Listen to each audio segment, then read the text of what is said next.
Wow. Welcome to Headlocks, Heels, and Havoc, the wildest mixed tag team in podcasting, where the kayfabe drops and the chaos takes over. Let's ring the damn bell.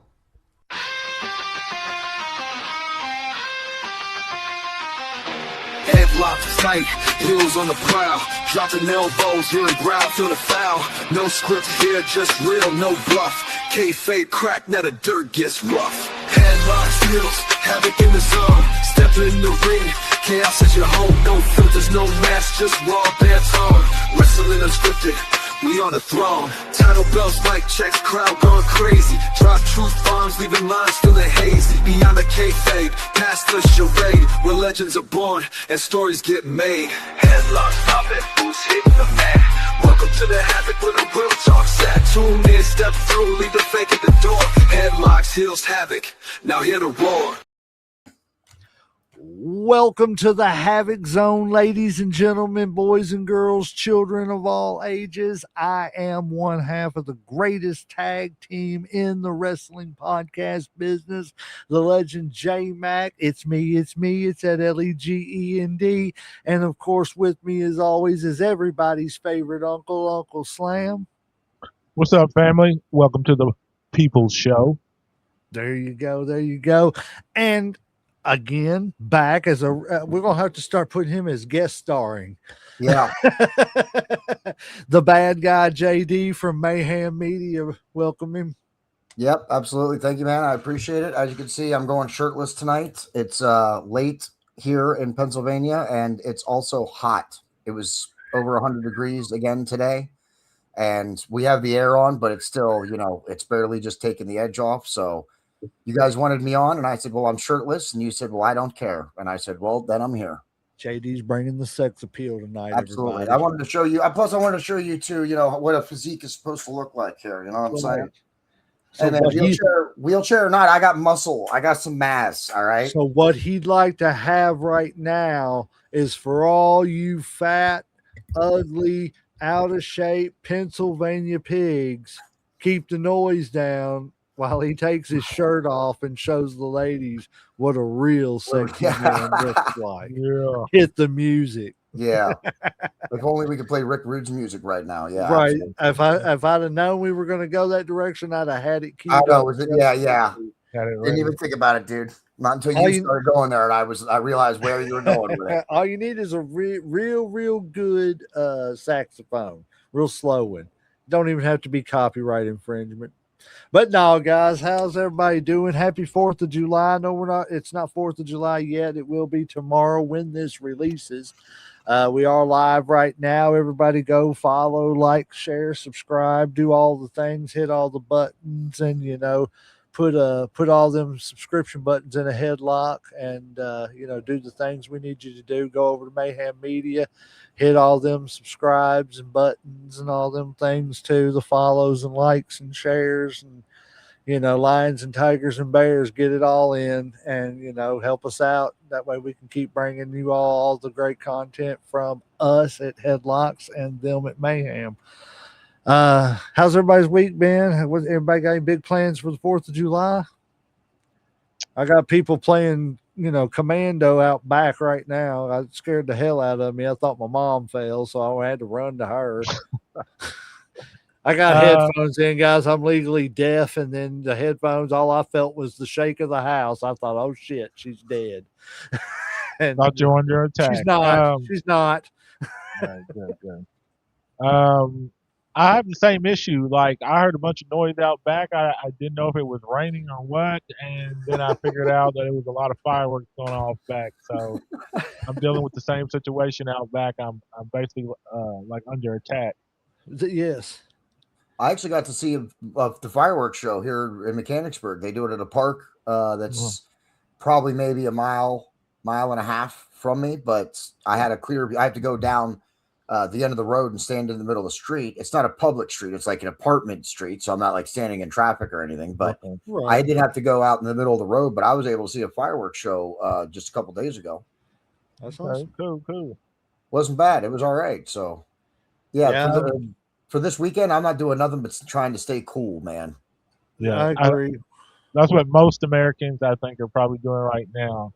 But I want to give a quick shout out to my daughter Maya. It's her birthday today. Happy birthday, number 19. Just want to give that Sweet. to her real quick. How old Love is she? you. She's Happy, 19. 19. awesome. Happy Yep, birthday, Maya. Old man. yep. Lord God, it's hard to believe you're that old, girly. No, I I'm probably know. older than you, That's Sam. like my Good third Lord. adult. How Ain't old are that Yeah. you, crazy? Sam? Yeah. You Only Can I got ask tied how, one me in more. adults. Yep. can You I got ask how one old you more. are, Sam? What'd you say? Can I ask how old you are? I am 47. Okay, so I'm just a little behind you. Yeah. My oldest one is 23, Hot and damn. then I got a 21, of course 19, and then my youngest is 16. Yep. All right. Good for you, man. But definitely happy 19th birthday, Maya. Happy birthday. Hey, and since we're doing birthday shout outs, my nephew's turning 11 in a couple days, July 11th. Okay. Happy birthday. Shout out to Yes. him. Yep. Yes. Yeah, people who have tuned into the show have likely seen him at least once or twice sneaking into an episode or sneaking onto an episode. I've actually caught him. He has his own device and stuff, and watches YouTube or whatever. I've actually caught him a couple times watching my show. That's Yeah, it's dope. pretty cool. That's pretty cool. Yeah. That's awesome. That's awesome. Oh, well, since we're doing birthday shout outs, I guess I'll do mine. My son, the what's his name? Jedi Theorist. You don't know your son's name? Well, no, I was trying to His think handle. of his handle on Okay. online where he's starting to wanting to become a podcaster and stuff too. But Jedi Theorist son, my grandson, River, I'm gonna shout out a birthday to him tomorrow. He's my little Independence baby. No So, kidding. Tomorrow. Yes, sir. He was Oh, well, I will born. have to make sure I wish him a happy birthday. He, of course, and you gave me a great segue with that. He, of course, is my current co-host at the moment for our show After the Dragon, which follows HBO's House of the Dragon. There you go. And it comes on Sunday afternoons. We go live, so make sure you check that out. He has been your kid, dude. I'm gonna give you some pop feel good moment here just for a second, dude. He has killed it. He did not have to contribute anything. You know what I mean? Like more than just a conversation, right? By saying, come on. All you had to do is be able to contribute to conversation, right? He has put in some mad work in terms of the research he's done into the Game of Thrones universe, man. So he's highly impressed me. He's brought stuff that I didn't think I thought, like, at best, because he wasn't a fan. He's just starting to get into it now. So but he's really been catching up on episodes and offering a lot of stuff. So he's been great to have, for me to have. I was so glad he wanted to do After the Dragon with me, so I didn't have to do it a solo episode. Oh, I'm glad he's worked out for you. He's a good kid. I mean, I ain't bragging because they're my kids, and Uncle Slam knows. I know he wouldn't be bragging if he was talking about his. That's one thing I'm very proud of. Is every one of my kids are respectable. They don't do anything stupid. You know what I'm saying? They're just out there trying to, well, Uncle Slams ain't got families of their own yet, but one day they will. But you can already tell that they've taught their kids to set the stage for when you do, to be able to take care of them, and all that good stuff. You can just see it in certain kids. You know what I'm saying? Oh, And yeah. I mean, his kids, my kids. I can't say anything about any of them, man. They're all good kids. They're doing what they need to do, and shout out to all the birthdays and all the kids, and yeah, the We Are the World moment is officially over for this show. No, I'm just joking. Happy birthday to them all, though, for real. All righty, getting into our first little topic of the day. Like I said, we're going to narrow this down a little bit now. First topic. Ken Patera. I did not know he was an Intercontinental Champion. It may have been like back in the earlier 80s, like after Pat Patterson, that I just, maybe at the time I didn't see it. I don't know. But I'm going to have to look it up. But anyways, the Cauliflower Alley Club, everyone here at the Cauliflower Alley Club would like to extend our best wishes and prayers to the legendary Ken Patera, who recently suffered a fall resulting in a broken neck. So he broke his C1 while he was working out and everything. I just wanted to shout out, Ken Patera, and I don't know him, but Yeah, I don't Yeah, know. see, that's exactly what I was getting ready to say, JD. I was like, I don't think I heard him, but I definitely. guarantee you respect. do know who Ken Patera is. Are you talking Not about me. another name? Wait a minute, wait a Sort minute, of. wait a minute, wait a minute. Let me help you out a little bit. See, that's good. It gave us a little talking point about this picture, other than just talking about it, moving on, wishing him well wishes. Uh, very first or second around that time, SummerSlam. No, But not see, SummerSlam, not SummerSlam. Survivor Series. my thing was is that I'm not a I know, WWE I know, I fan, know. so But I so the very first or second Survivor Series, he was on Hulk Hogan's team. He was making his comeback. He was the Olympic guy with the white dude afro, brown afro, and the blue onesie on. If you go back and look, I guarantee you it'll jog your memory, and you'll be like, "Oh, okay, him." You know what I'm saying? might. Look up Ken Patera Survivor Series, and I guarantee you'll see something, and it'll jog your memory of who he was. He didn't stick around long in his second run, but yeah, that's Ken Patera. He looks a lot different now that he's older.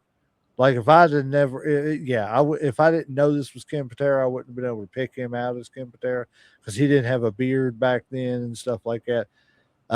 He was the one who supposedly broke Bobby Heenan's neck when he put Bobby Heenan in he put him in a belt and was slinging him across the ring. I don't recall that either. Oh, see, I see the guy, but yeah, he don't really ring a whole bunch of bells. But still sad that right, right, that right. happened. Like I said. Don't want him hurt or nothing just Yeah, because he don't ring bell. Don't. Yeah, yeah. I hope you're hurt. I don't know who you are. No, No, no, he's no. definitely not saying that. But no, no. yeah. Well, wishes to Kim Patera and everything. I just wanted to bring it up and Yeah. everything. I hate to hear it because I think it was like it said it was his C1 vertebrae that he broke. It just sucks because that's what happened to Dennis Condrey. You know, Dennis Condrey fell and broke his neck and couldn't move for like 8 hours while his wife was at work, and ended up dying and everything. It just sucks. I'm glad he's okay though. Prayers, well wishes.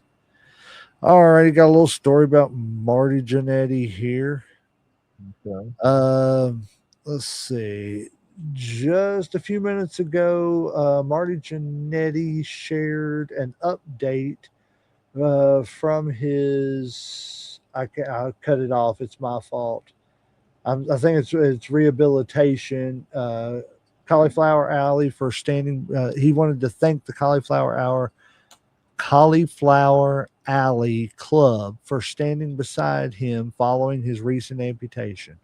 Marty wrote, "Without their help, I don't think I would have gotten through this very tough time in my life.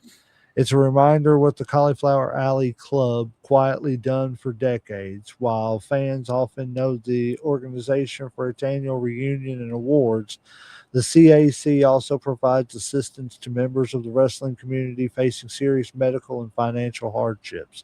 For many, it's been a lifeline during some of the most difficult moments of their lives.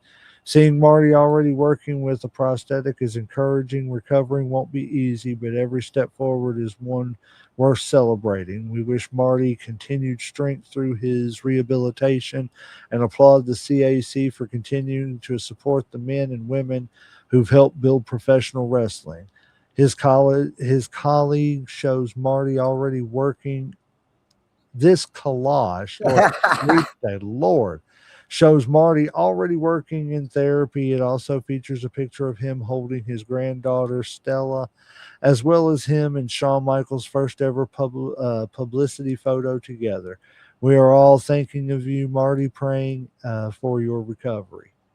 I think that's great. That's pretty cool that, that one, I'm glad he's doing great. I hate that he had to get his leg amputated because of the fact that he gave to the business, the way he did, and still kept trying to give to the business on a bad wheel. But I'm He's not also glad to see the Cauliflower Alley. I keep saying hour. The Cauliflower Alley Club standing up and helping these guys, throughout their, financial, medical, Yeah. whatever the needs that they got. Guys, we'll start with JD. JD, what do you think about this? He's not the first wrestler to have lost his leg. Buff just lost his leg not Yeah, too yeah. long ago too. So, yeah, I mean that's sad. It's definitely sad. I don't like nobody wants to see that happen, but at least he's alive. He still looks reasonably Yes. healthy. So that's something positive. Hopefully his recovery doesn't take too long. Tell you what, man, with what I've seen, I watch the Special Olympics and stuff when they come around every 2 years, right? So some of the stuff that they've done with prosthetics is just insane. Oh yeah, it's definitely it's well. You got to stop and think. Look at Kerry Von Erich. Kerry Von Erich learned to wrestle on a prosthetic leg. Oh You wow, know what I yep. mean? So I mean, and I'm not saying that Marty's going to go out here and learn how to wrestle on a prosthetic leg. He Yeah, I don't doesn't know about. need to. Yeah, You know what I'm saying? That's not the point. The point is that if Kerry can go out there at a young age and learn how to wrestle on one, then I'm glad to see that Marty got one and is going to be healthy, because I know that ankle was causing all kinds of problems and could have ended up causing even more issues in the future as far as like infections and stuff like that. So it's like I'm glad to see that he had the opportunity to just get his health in line first. yeah, Uncle absolutely. Slam, what do you think? Obviously, like it's just sad that he had. It's sad that he had to get his foot, like amputated to start with. I'm Marty glad. Jannetty, Uncle Slam's favorite rocker. Yeah. Um, I'm glad that he's getting help, and he's getting better, and he's getting rehab. The only weird thing that kind of bothers me is that I'm glad that there is a group like the Cauliflower, but it's a shame that wrestling doesn't have something on its own. I'm not saying it has to be a union, but some type of retirement to where at least they would pay for or pay a portion of, Well, like medical bills because of what's happened or whatever. I um, don't know if it's possible. I mean, there's a lot of people that's been in it, and obviously the way it's structured, it's probably not going to happen. Now, I'm glad things are better now as far as when it comes to getting, treatment and whatever. But it just kind of sucks that he has to go outside to be able to do that. That the WWE doesn't have something set up in place for, say, retired wrestlers or people like that, or legends or whatever you want to call it. That's my with only take on any stuff. I just feel like maybe they could have done more instead of him have to, like depend on somebody else. I think anyone under a Legends contract, they do cover like medical costs as they Do age they? and get older and stuff. Yeah, I think they do. And AEW has actually helped a couple of older wrestlers out when they've had surgeries and stuff too. Okay. Yep. What I want to say to that in response to you, Slam, is that these guys, Marty Jannetty, he's one of the last of that generation of that Mhm. era of wrestlers before it got into the mainstream and stuff. And what we're seeing, that I think, if anything, they're showcasing why exactly what you're saying, Slam. They're showcasing with their own lives and their own limbs why wrestlers need to have a long-term plan. Back in the day, I don't care how popular the Rockers were. How much money did he actually make in his career compared to someone who's at the same level nowadays, right? True. Yeah. So the money that they make nowadays, I think wrestlers should be keeping some of their money or whatever for insurance or for Mhm. making sure that they're taken care of when they end up in this situation, right? But I think it shows the companies too, like there should be something in place. Because if you jump from WWE to AEW or whatever, like there's no guarantee. There's no, like you said, there's no overlying thing that's going to take care of a wrestler Yeah. if he's not under contract at that time. Then there's Is there really nothing. Then there's unless charity is the only thing that they'll have. is there any like financial planning that the WWE gives their people, or like any other wrestling organization, where they sit down and say, "Hey, you're going to make this amount of money. I You don't know. know, maybe I'm you not should do sure. this with it. Like this. I mean, this is the breakdown, like how much you're going to get every week. Blah blah blah." I think they Or should, because I know like the Yeah. NBA does that and the NFL does that with Yeah. or do they just hand rookies them a and big stuff. check and be like, okay, this is your That's check, you figure it out. But I mean, at the end of the day, even if you send them through a class like that, they've got to be responsible enough Well, to do it. yeah, I mean, bottom line, like it all ends up Yeah. on them, you know. I mean, like to deal with your own finances and stuff. But I But yeah. mean, I see what JD's saying. The opportunity to handle your own, insurance and stuff today is more is the opportunity is there with the yeah, monies that are made. yeah, So let I me agree. ask you this: in saying that, do you all think that like Ventura was right for trying to organize a union? I know you're really pro union, Uncle Slam. Yeah, yeah, because But I'm I in a mean, union I anyway. honestly and So truthfully, there's certain businesses I'm or things like that that I don't think need unions. But then there are some that I definitely think they 100% need them I because agree. the play, like you go to things like the NFL, the music industry needs a union so that way these young kids aren't being That shit'll never taken happen. You know advantage. that. Right. But you see what I'm saying? There's Yeah, certain things for protections against certain people that we do need in place, and then there's certain things that just a union would be too much. Do we think that a union in wrestling would be too much or just right? Uncle Slam, I'll let you go first. I mean, of course, I'm always going to be more pro union, but given that things aren't like they used to be and conditions are better as far as travel, money, health, and stuff like that. You know, they don't work as much as they used to. I mean, some people still do grind a lot, but you know, of course, the big stars don't. Um, I'm probably not the best person to ask on that. Like I said, because like I said, I am going to be biased, but this is something that I would say a wrestler would definitely be more qualified because I'm not in it, but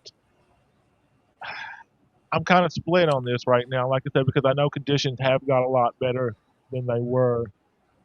So I Or don't do think you it think a union makes more sense back then than it does now? definitely more back then than now, whatever. Okay. Because like Vince ran shit with an iron fist. Now I think shit's more like corporate, where everything's done, a certain way, because they don't want any backlash, they don't want to get sued, they don't want no shit like that. So everything they try to dot their I's and cover their T's and all that type shit. Um, but it might be a little more fair now. Like I said, I, I know conditions aren't, because back in the day, like if you didn't work, then you didn't eat. You know what I'm Right. saying? Like there wasn't a lot of people that had guaranteed contracts. So I mean that made people do shit that maybe they wouldn't. That was probably not in their best interest as far as working or wrestling, because you know, like you need money. You got a family at home, and like you ain't got time to take a day off. Yeah. So I mean, a different time than it is now. So maybe you don't need one for wrestling like you did before, when you didn't have all those safeguards that you do now. Okay, I can see that. JD? Well, Uncle Slam, we can have a real back and forth moment here if we want here. I am not for unions. I'm not so much for unions. I worked for a company that had a union that took money out of my check. Coincidentally, if I chose not to be a part of the union, I still had to lose that money out of my check. So that right there, I wasn't happy with because the union didn't do nothing for me at that company. It didn't do nothing. It did not help me at the slightest to be part of a union and to lose that money out of my check every week. So that's my personal experience with a union. I'm also not for. I understand why people like unions. You band together so that you can raise working conditions or whatever. And I don't think you need to come together to make like a union in the traditional sense. I think back then they needed something. I think if the wrestlers got together and said, "Listen, these are some of the standards that we want," then maybe it might have helped a few more of them. On the other hand, back in the day, they could have said, "Well, we'll just get new guys and just replace you. Just you're done then." and just blackballed them, right? Because wrestling Yeah. is a lot like the indies now. I think the indies have an issue where maybe some of those wrestlers need some kind of voice or some kind of representation against the promoters. That's where I would say in today's world, the indies is where it's questionable at the moment, right? Mm. The problem though is with making a union is usually they don't go away. And if you had a union today for WWE and AEW or whatever else was out there, wrestlers likely wouldn't be making the money they are now. A lot of it would still be getting taken out of their checks as union dues and a whole bunch of other stuff. I think giving them the freedom, because then they don't get to pick their insurance plan. If they're through a union and then insurance is one of the things they demand, it goes through the union. Then at that point, people are selecting the plan that you have access to. So today, I think in pro wrestling, it doesn't make sense because I think the money they make gives them the freedom to choose what they want to do. Now, whether a wrestler chooses to buy health insurance or not, that's on them, right? Like you can't govern people's decisions. So it has to come down to personal responsibility. But in the indies, man, I see some indie, not every indie. I mean, we work a lot with indie companies. There's a lot of great ones out there. Okay. There are a lot of great ones out there, but we all see the occasional, one where someone's not getting paid or someone gets hurt in a real bad way or something like that. And what do? You're an indie wrestler. If you want the work, you got to do what you can. And if you don't get paid, you still, you don't get paid. So in the indies, I could see how maybe needs to be some kind of governing body, or maybe the state athletic boards need to pay a little more attention to the professional wrestling. But I think even if you start unions like on an indie circuit or in a way that affects the independent wrestling companies, I think you're going to see a lot of them fold and not stay operating at all. And I also think you'll make it harder for them to be able to leave those companies and make it to the bigger companies if they get the opportunities. So I think overall unions is not a good idea, but I understand the point of view of why you think you need one, because you need to have a voice, and you want to raise money or standards of your working conditions and stuff like that. I think there's other ways to go about it than forming a union. Like I said, I mean, we'll disagree on that. I mean, obviously, I'm pro, you're against. I mean, I usually see. I feel like normally when people band together, you usually get more money than you would if company dictate, because company controls a lot of that. But I agree with you that it's probably not necessary now because of the conditions. Indies, I could see why you would need it, because the indies are kind of like the Wild Wild West. Yeah, they are. I mean, people do a lot of shit that, I mean, they do whatever they want. I mean, we'll just go ahead and say it. I mean, like when you run your own company, especially if, when a lot of shit's not regulated, you know what I'm saying? You do whatever. So I agree on probably that, but implementing that would probably be just too crazy because there are too many companies. There's just, I mean, in Kentucky alone, I mean, I guarantee you probably over 50 promotions or something like that. Probably more. Wow, really? Probably easily. Wow. From bigger, like the biggest being OVW, and then I mean, I'm not talking about just regular ones. ones. I'm talking about you got your little midgets, you got your little right. carny ones that travel and stuff like coming out of right. town type stuff. So, and just county fair type shit. You know how that shit goes. I think with everything, it's good or bad. Yeah, I mean, there's plus and minuses, and to everything. Yeah, I see what you say. Like I said, man, because I don't always agree with everything, because I think the union does protect a lot of shitty people.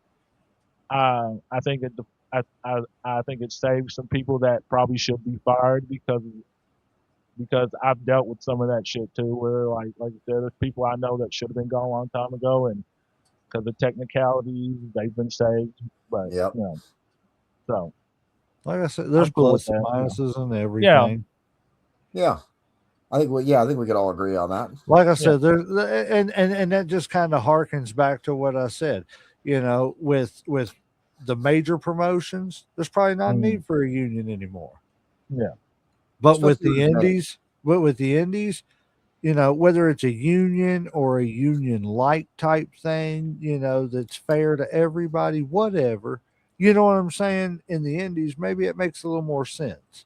I think the athletic boards, the state athletic board, should be a little more involved in wrestling. I think it's I just too think hard to think do a that would union help. for the indies because, like I said, there's too many companies. People come and Yeah. go. They shut down.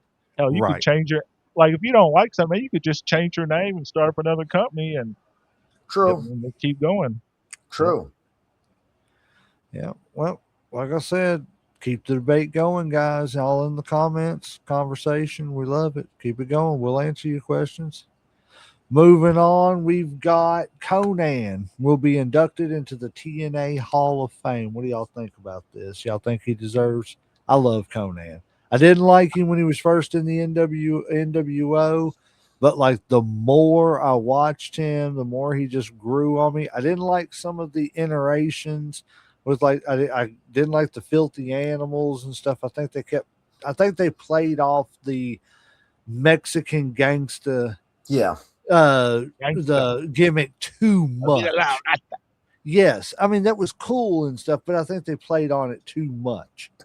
You know what I mean? I think like if he could have come to the WWE and like kind of calm that down, I think I'll be honest with you. I think Conan being with Eddie and Benoit and all them doing like a 5-man squad at that time with Conan leading it in the Attitude Era, I think that would have been a hell of a squad. I mean, my whole opinion on what they did with the Radicals was they bumbled that from the beginning. And the only thing that was great about the Radicals was their debut. Right, they did. But I mean, I'm just saying, as far as Conan goes, I think him as a fifth guy to that would have been awesome. And as the Radicals or whatever, I think the name the Radicals would have made more sense if Conan was a part of it, as opposed to the ones that were. What it just made no sense. The name to me, I love the group, just didn't like the name. Yeah, I think if Ray and some of the other luchadors had left in that exodus, I think Conan likely would have. I think the reason he didn't is because he could stay to help lobby for the luchadors that stayed. Well, but that was basically at the end of WCW. He could have come over at the end. He could have stopped that AOL deal and come over, which I mean, a lot of people didn't, Oh yeah, I mean, if you're a professional wrestler, I don't know. Please, if you're a professional wrestler and indie wrestler, but if I don't know any wrestler, I've never seen any wrestler who is not going to take getting paid for 18 months over and not having to work, putting your body through hell. Yeah. So, Uncle Slam. That's why Sting didn't do it. Go ahead, Slam. Yeah, what do you think about Conan being in TNA Hall of Fame? I don't know. I hate to say it, but I feel like they let anybody in. Now I like Conan, and I'm kind of like the opposite of you Legend, because back in the day when Conan was doing the whole gangster or whatever and shit, I was into that shit, so I liked that shit. You know what I'm saying? Like I was young, I thought I was the same way and shit. Played it out. I don't think they ever allowed it to evolve. Let me put it that way. I thought he was a great wrestler. I thought he could do a lot of shit.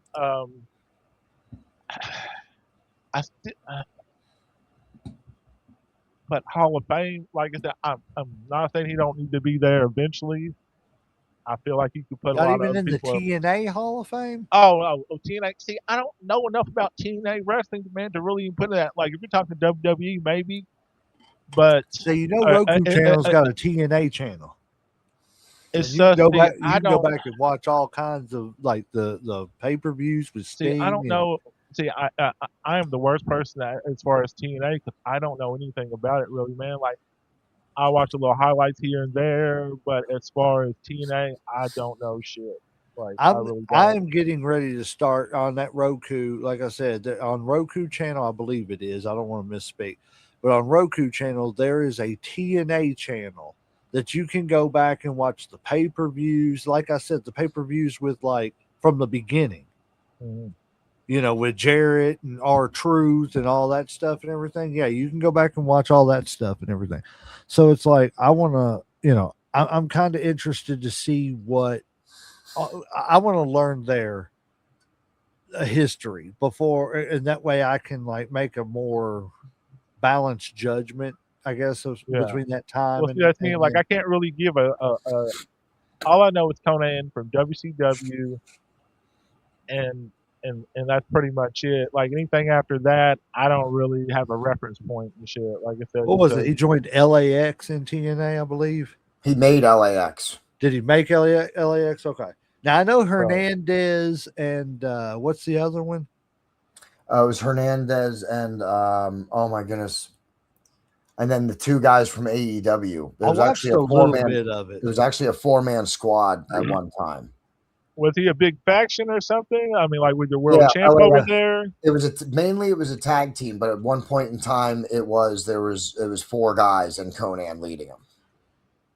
Have you been like, if you just a tag team champ over there, or was he world champ or what? Yeah, no, he actually didn't wrestle. World champ. He didn't wrestle that long in TNA. But he was around for a while because he became like that mentor, like especially with LAX. Like eventually he stopped wrestling and became kind of their main, like their manager, their leader, but without being in the ring. Okay. So I mean, he would get in and still do stuff, but he wouldn't have like official booked matches and stuff like that. And so I mean, I think he does. He was in there for a while. He was a big part of their beginning. That's why I would say, yes, he does need to be inducted. I would be fine with him being inducted into the TNA Hall of Fame. Yeah. See, like, y'all know a lot more on this than I do when it comes to TNA. So y'all got. As far as TNA, yes. I would say yes, as far as TNA goes. Now, if we're going WWE, no. He was what, Aldo Montoya or something like that? But WCW includes WWE now, so yeah. I would think he would get a place because of his run with WCW. But see, that's what people use as the argument for the Midnight Express.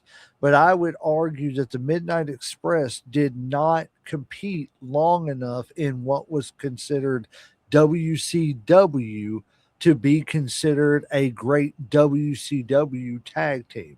The Midnight Express, yes, are in the argument of top 5 greatest tag teams across all, promotions ever. But at the end of the day, the Midnight Express made their 10-year dominance through the NWA territories.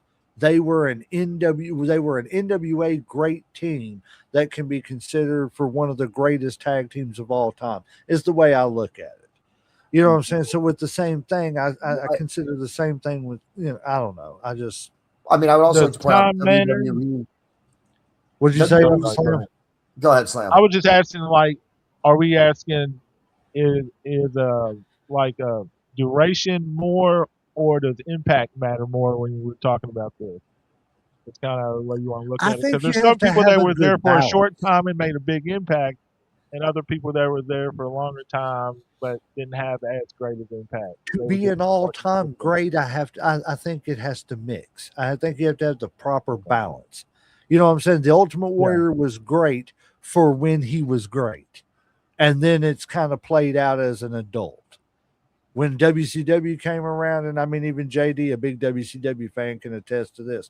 When the WCW Ultimate Warrior came around, that was terrible. And we should have never had to deal with the 17-minute promos. So it's like, I think it's just, I think you have to know that proper balance. Okay. And that's what I think. And I think Conan had lightning in a bottle and a little bit for WCW.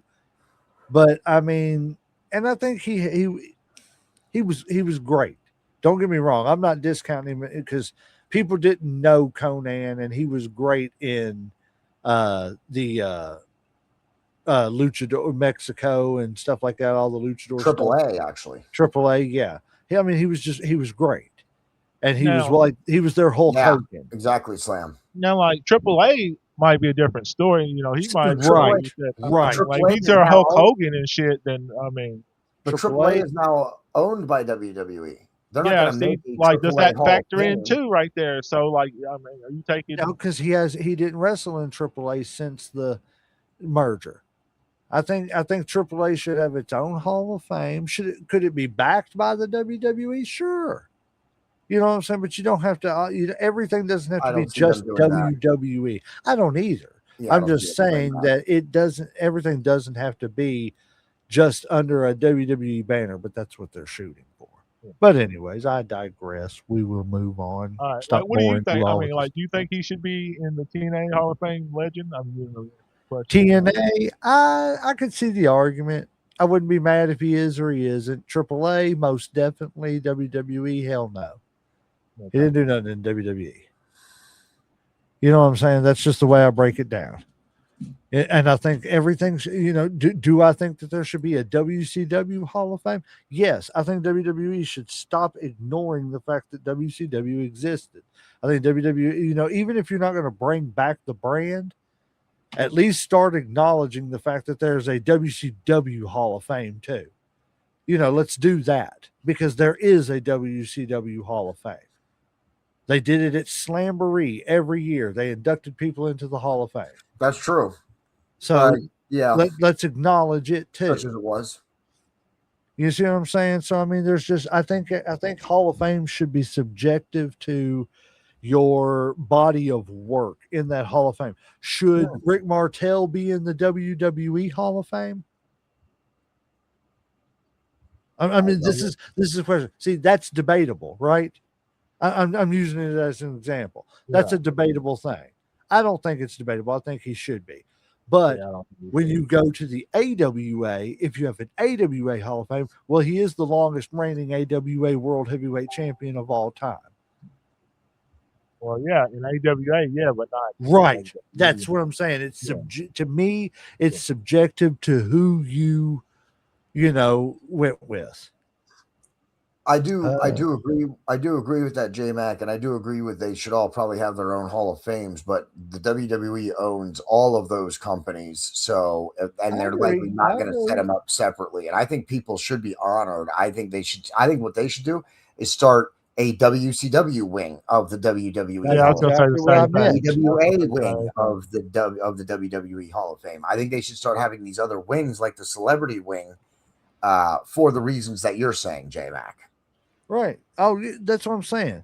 I don't even want a wing. I don't want to. I just think it should be its own thing, and it's because it's there. I don't think it's already its own thing. I think a wing is something the WWE would do, but I don't think they would ever do their own. I'm not talking about what the WWE will do. We all know what the WWE is going to do, and that's nothing that doesn't have the WWE logo on it. Yes. I'm just saying that I wish that we would stop doing that and let's have the WCW and let's have the NWA, let's have the AWA, and all that stuff. So that's all I'm saying. We all know that WWE is not going to do anything that doesn't benefit just WWE. Period. In the long run. And, so would you be satisfied? Satisfied with them just getting their own wing? It'd be better than WCW wing, and then have it would be better than nothing because then you could start to acknowledge the Hall of Famers from the Slamborees who are already in there. Like nobody knew that there was a WWE Hall of Fame for years, and then all of a sudden Andre the Giant was in it, and he was the very first inductee type thing. You see what I'm saying?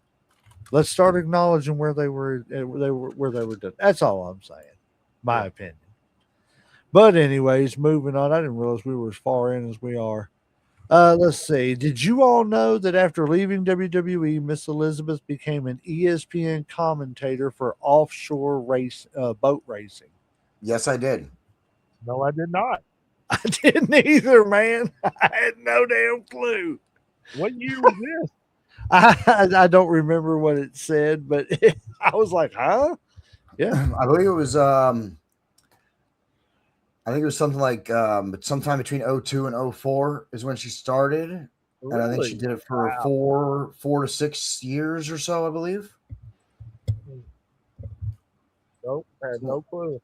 Someone can fact check me on that because I'm definitely not 100% sure. I just knew that she was covering offshore power boat racing. I wasn't a power boat racing fan in the early early days of whenever she left WWE. What was that? Well, no, because when she left WWE, it was like 92, 93. Or no, that was that. See, I need to find out if this is before, like in the time that she came back for the what was it? The match made in heaven, match made in hell when she married uh Macho, or if it was after that when she left again after that and then showed up in WCW. I need to fact check that. I think it was between WWE and WCW, not between her WWE tenures. You may be right. I don't know though. I'm gonna fact check it, Years. guys, By the way, I had the and I will years get wrong. back to you next week. I think I said 02 or between 02 and 05. That was obviously wrong. What I meant was like between 92 and 95, I believe, is when she actually did the whole thing. And she didn't do it for 6 years. I apologize for that. Like in between the first two WWE runs. No, she Or joined after the second WWE run. Yeah, I think so. Just before the WCW run. Okay, yes, yeah. that's what I think. But Yeah. I'm not 100% sure on that.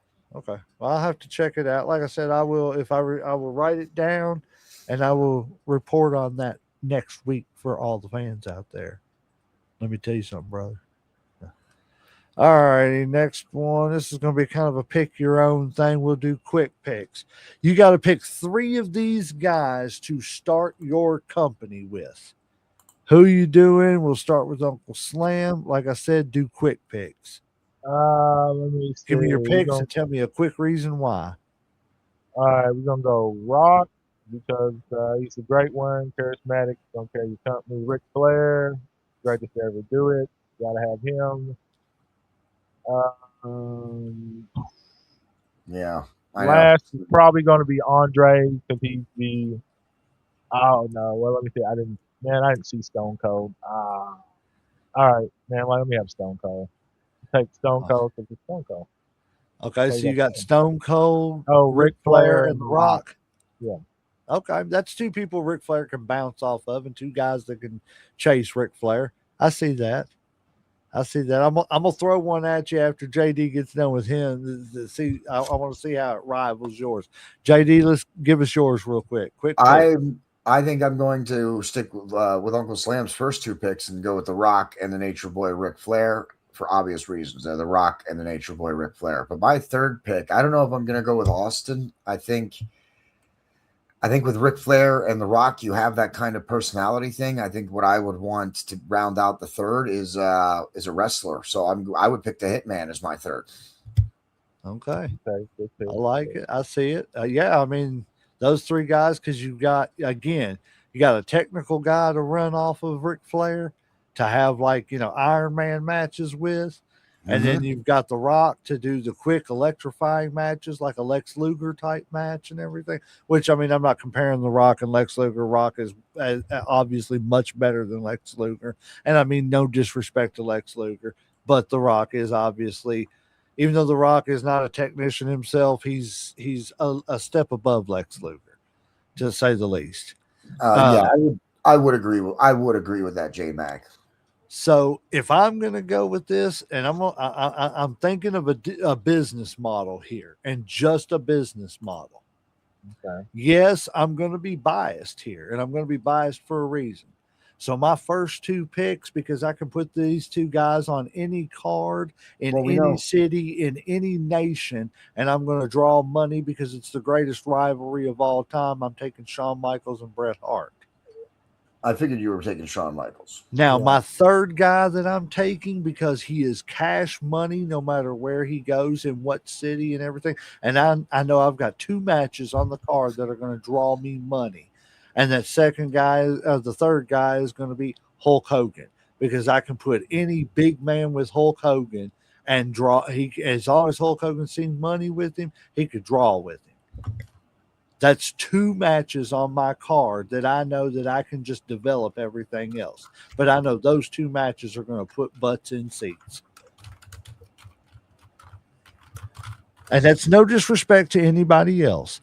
But I just think as far as Hulk, like I said, he can do the Hulk thing with any big man, you bring along after that. and then you've got Sean and Brett to put on the two guys who carried the company with the Intercontinental title as opposed to the world title. So it's like I just think, and it's no disrespect to Rick, because I think Rick would be a great option too.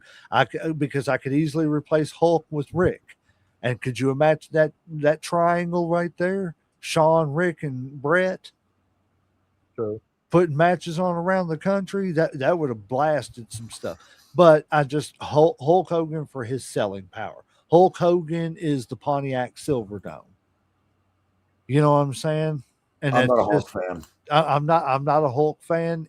I'm not a Terry Bollea fan. I'm a Hulk Hogan fan. I'm not either.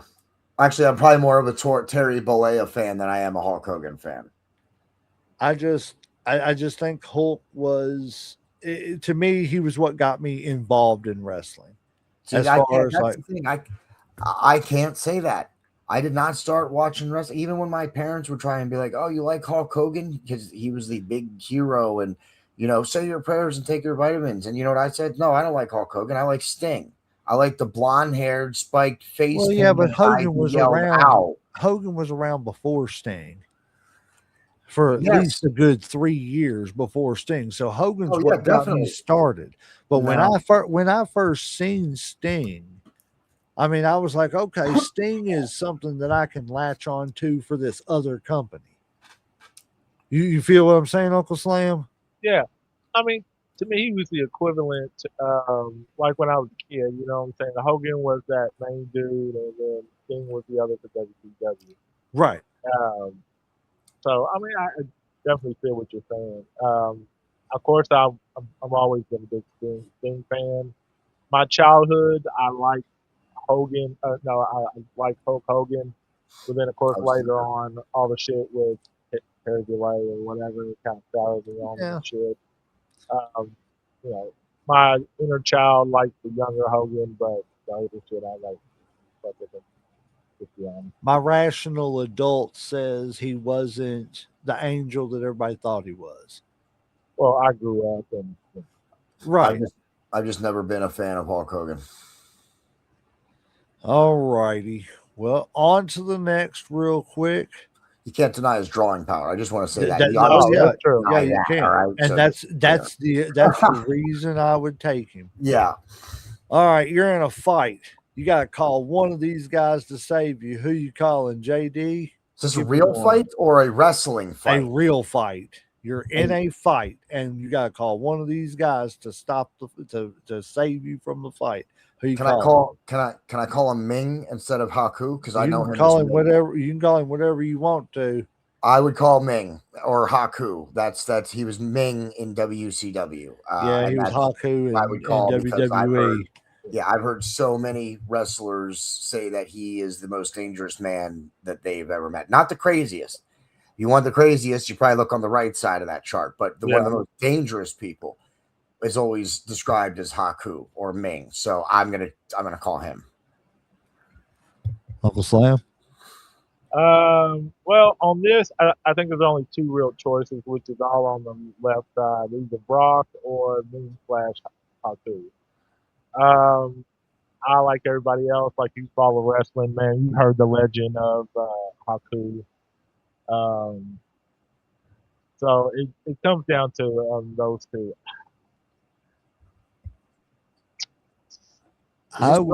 Is this Brock in his prime or Brock today? Is this Brock Prime or Brock today? We'll say Brock Prime. Everybody in their prime. If it's Brock Prime, that would be an even tougher call. I know, because you got a guy that's a wrestler plus MMA, which you wouldn't call that. He's still world champ though. But this is a street fight, which is different than anything else. I'm gonna go with Haku on this. All right.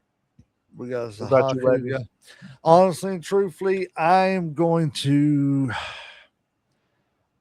None of these guys would be a bad choice because I'm telling you right now, New Jack. I mean, if New Jack is fighting for you and it's like loyalty like that, New Jack he's just going. Is he high? That's the question. Is he high? He's Is gonna Ryan, burn. are there people watching? He Then will you'd burn have the to place consider. down around everybody and not care. Now, Bruiser Brody, I have heard that he's not exactly burned the place down around everybody crazy, but he would, and not even crazy. Just don't F Short with of a him. Happy Meal. Well, don't F with me type Yeah. thing. You know what I'm saying? Oh, hold on. Before we get into my opinion, let me see. We got some comments coming in. Noah earlier said, "Happy fourth, guys." Noah is also Jedi theorist. Happy early fourth, guys. Stay safe. Love y'all. I may be a little tipsy. He's celebrating his son's birthday tonight. Independence. That's right, son. I love you. Be safe. Let Emily drive home or just stay where you at. I love you. Be careful and yeah, kiss my boy for me. Joe Hinton said, "Oh, he's Big Beard Dudley. Love you, Beard." He said, "Haku all day. Haku is snatching eyeballs and biting noses." Yes, most definitely. These guys are all crazy. I've heard crazy stories about Bruiser Brody and everything. I don't think Brock is crazy, but I think Brock is dangerous. He's just a dangerous individual with his combination of power and size. Yeah. And this is going to lead into another question here in a minute anyway, so we'll just segue into that after this. Haku's probably the guy I'm going to go with too. I think we all kind of agree that Haku is the man to call in a real fight, other than maybe Andre the Giant if he's not available. Shit, yeah. I mean, the man pulled out somebody's teeth. Right. All right. So I'd rather just be picking up people by the face and throwing them around. Segueing into that, who y'all got? I know it says crown jewel, but in a legit MMA fight, because Bobby Lashley was good at MMA. I'm not gonna hate on him. I'm not a big fan of Bobby Lashley as a professional wrestler. I wish athletically Bobby Lashley is great. I wish to God he had some kind of personality. His personality is about as dull as friggin' Bill Goldberg's. I mean, the best thing he's got to do is snort and snot and flex. Well, ain't that why he's got like MVP now to right? And I get it. But I'm also not taking anything away from his athletic ability and his outside wrestling ability, because he is a dangerous man, just like Brock. So at their ages with this, I don't know if y'all can see this breakdown. If you can't, I will enlarge it for you.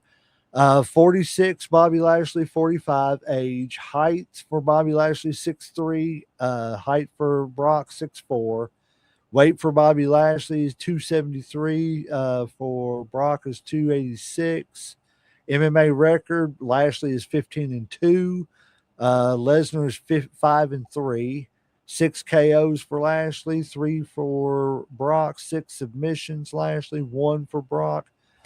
2 times Mania Heavyweight Championship, UFC Heavyweight Champion with Brock, 2000 NCAA Heavyweight Champion. In-ring experience is pretty much the same, 24-22. Wrestling titles, 2 times WWE Champion versus Brock's 7-time WWE Champion. Lashley's 3-time U.S. champion versus Brock's 3-time Universal champion. Which, what's the difference, man? Universal was the world championship, so it's 10 times he's won world champion. Stupid. Yes, so, it is. 2-time WWE Intercontinental Champion for Lashley. 2002 King of the Ring for Brock. Let's see what else we got here. 2 times ECW Heavyweight Champion, 2003 and 2022 Royal Rumble winner Brock.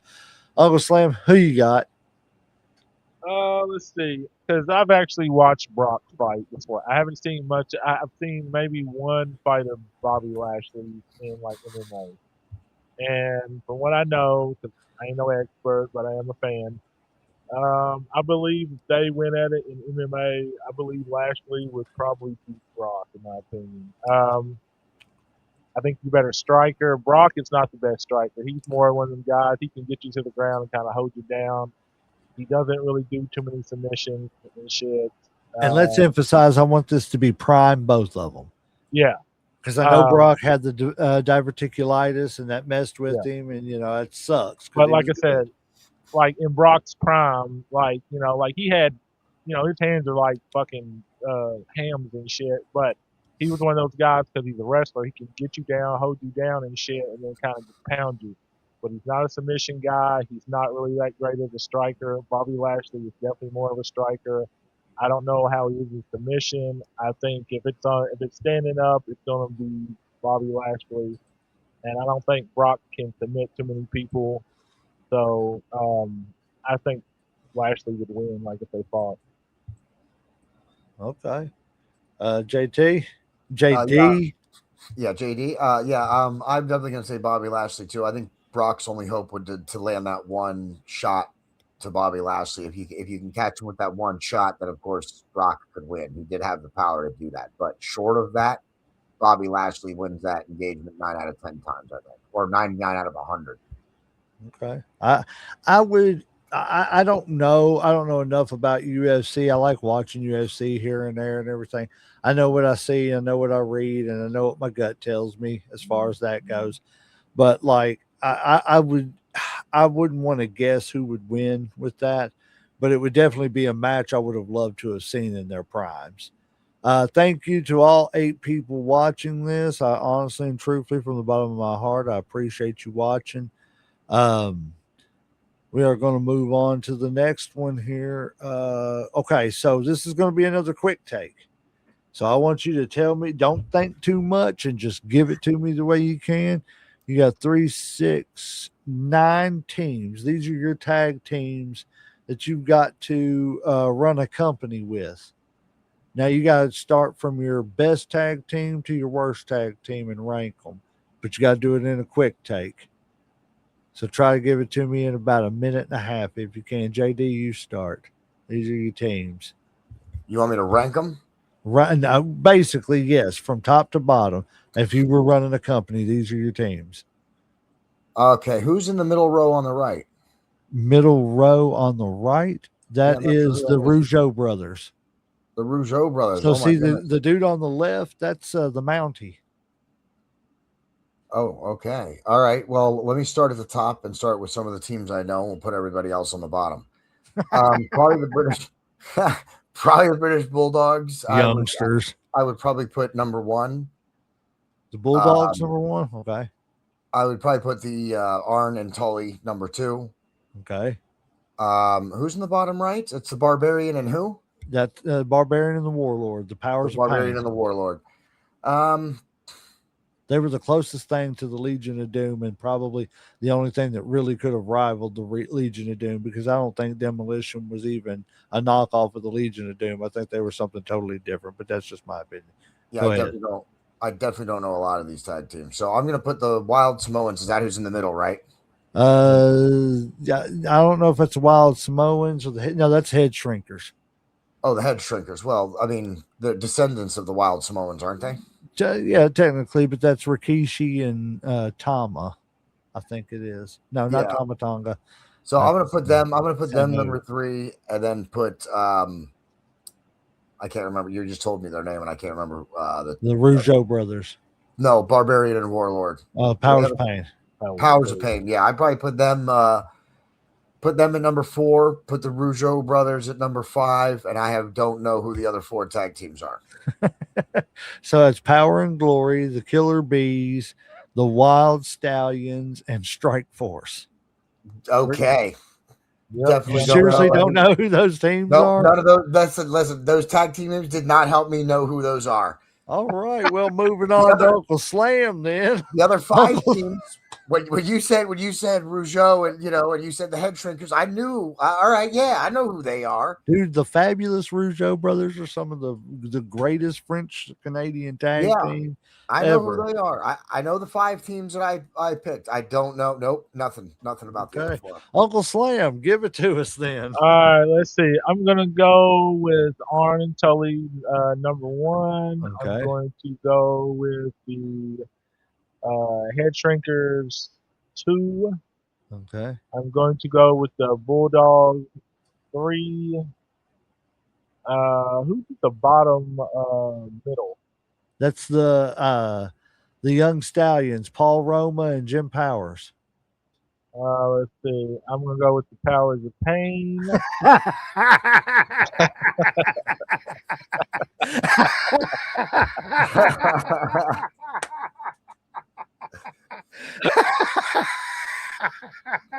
Beautiful segue, Slam. I love how you did that. Who's that in the middle on the bottom? That's the Young Stallions, Paul Roma and Jim Powers. Let's see. I'm gonna go with the Powers of Pain. That was comedy gold right there. Uh, Thank you to the new watcher. Let's see. Oh, sorry. Hold on. Let me interrupt you real quick. Uncle Slam, we got 7 new comments. Joe says, hold on, let me get, damn it, I messed it up. I'm terrible at this. All right, Big Beard says Brock takes him. His collegiate wrestling background would dominate. Talking about the whatchamajigger called guy, the Brock and yeah, that's it. I think Bobby's got collegiate wrestling too, a little bit, doesn't he? I don't think he's as. I don't know what his amateur background is. Sorry, I don't want to get off the what we're talking about here, guys. But if anybody knows what Bobby's collegiate background is, please let us know. We also got somebody else commenting. It's AI bots on Twitch, but that's okay. They can keep commenting too. We like all comments, AI bots, all kinds, as long as it's commenting, interacting with our stuff. We like that. But anyways, getting back to thank you to my daughter-in-law, Emily, for watching. Love you too. Joe said, ha ha. He said all you had to say was Paul Roma. All righty, Uncle Slam. Sorry, didn't mean to interrupt you. So you've got Brain Busters, Head Shrinkers, Bulldogs, Powers of Pain. Now who for your 5th? All right, let's see. 5th would have to be. I think we know who's going to be last. The Canadians, the Rougeaus. Yeah, the Rougeaus. Okay. Now I've heard of some of these other ones, but they all seem about the same. So I mean, they ain't really no order to. You don't remember Strike Force with Tito and Rick Martel? Not really, man. 2-time tag team champions? No. The Headbangers. He said no. The Headbangers. No. I'm not even on front. I'm not even front. The Headbangers. The Headbangers. Now the Headbangers, I remember. Let's see. What was the one top left? Was that Power? What did you say? Power and Glory. Paul. Okay, Paul Roma's on here twice. That's Paul Roma and Hercules. Power and Glory, like I remember. So I'm gonna go with them. Then, they had a pretty good finishing move too. That power suit, that superplex into that splash was pretty cool. And then the Young Stallions are below them, right? At the very bottom in the middle is the Young Stallions. Yes. Yeah. Now, whoever's dressed like the Killer Bees here with the. That's the Killer Bees. Yeah, they're last. They're last. Really? You would put the Killer Bees last? Yes, I would. Oh man, see, okay. When I do mine real quick, I will tell you why I wouldn't. Okay, but we'll get into that real quick. Right. Whenever you get done, yeah. I think that's it right there. Yeah. Okay, so if I'm going to do 2 teams to carry my division, then I'm going to go 4 teams to carry my division. I am going to do Arn and Tully, the Brainbusters, aka or the 4 Horsemen / the Brainbusters. I'm going to do the Bulldogs, of course, because they can wrestle with any tag team out there. I'm going to do Strike Force. And we're just saying this is whenever they're the best, not whenever they're breaking up or anything like that. Strike Force, and then I'm probably going to go with the Rougeau brothers, and that's going to be my 4 top tag teams to trade off that world title status. Now, I'm going to throw in, at that point, I'm probably going to do the Powers of Pain for 5. For 6, I'm going to go with the Killer Bees. Wow.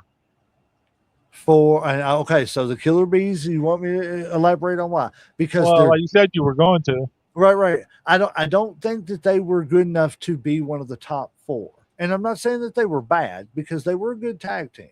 They didn't last long or anything like that. But their overall gimmick was cool because and yes, it probably would have got old over time, but it was still a cool concept that they would start the match off like you see them right now. And then something would happen in the match to where they would both get thrown out of the ring at the same time and they would both put a mask on. And so the guy who was getting the shit beat out of him would end up staying out, and the fresh guy would come in without a tag. And it was kind of cheating for the good guys. You know what I'm saying? Yeah. It was kind of a cool concept. You see what I'm saying? You know what I'm I saying? remember what you're talking about. Yeah, and so that I think just- that would have been good enough to, like, for a little while, to be able to carry a tag team championship here and there, to be an alternate. After that, I would have probably, you could do the Head Shrinkers or Power and Glory, either one in that next spot, alternating, because I think each one of them could have taken a turn with the championship too, just to mix things up. The guys that I think should have got beat all the time is the guys that you don't even understand at the bottom there. Wild Stallions. He's like, yeah, well, I'm gonna take Power and Glory on that one. Hey, let's name our tag team and the name of that gay bar we were at last week. Young Stallions. Young Stallions. Isn't that what it was called? Ba-da-da-da-da-da. What was it? The Blue Oyster in Police Academy. That was great. All right, guys. This is a list of never gonna happen matches. We gotta hurry this up a little bit. This is running a little longer than what I wanted to. We still gotta get to some other stuff. We'll get to it. These are matches that are never gonna happen. I want you to give me your top 3 that you wish. I'll give you a chance to look over it and I'll enhance it. But give me your top 3 that you would have wanted to use as a main event of 3 straight WrestleManias. Couldn't be the same match over, but pick 3 matches that were never going to happen that you wish you could have done to headline 3 straight. And I say WrestleMania, but your company's top. Bad guy would be Starrcade. Yeah. Who do you want to go first? Who went first last time? I have no idea. Okay, Jay didn't go first. Mine are going to be real pick. Undertaker and Sting. I knew 1, that was coming. No question about it. Number 2, Big Show and Andre the Giant. And number 3 for my sleeper match, Rhea Ripley versus Chyna. Okay.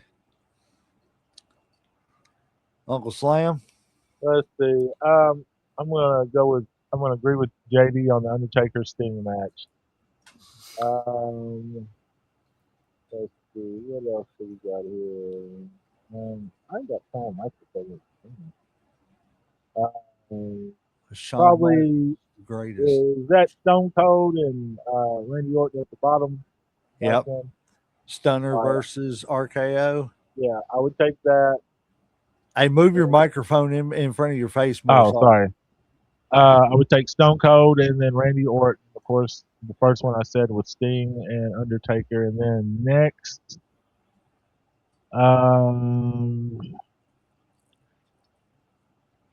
now, granted, this is everybody in their primes. Yeah. We always do this in their prime.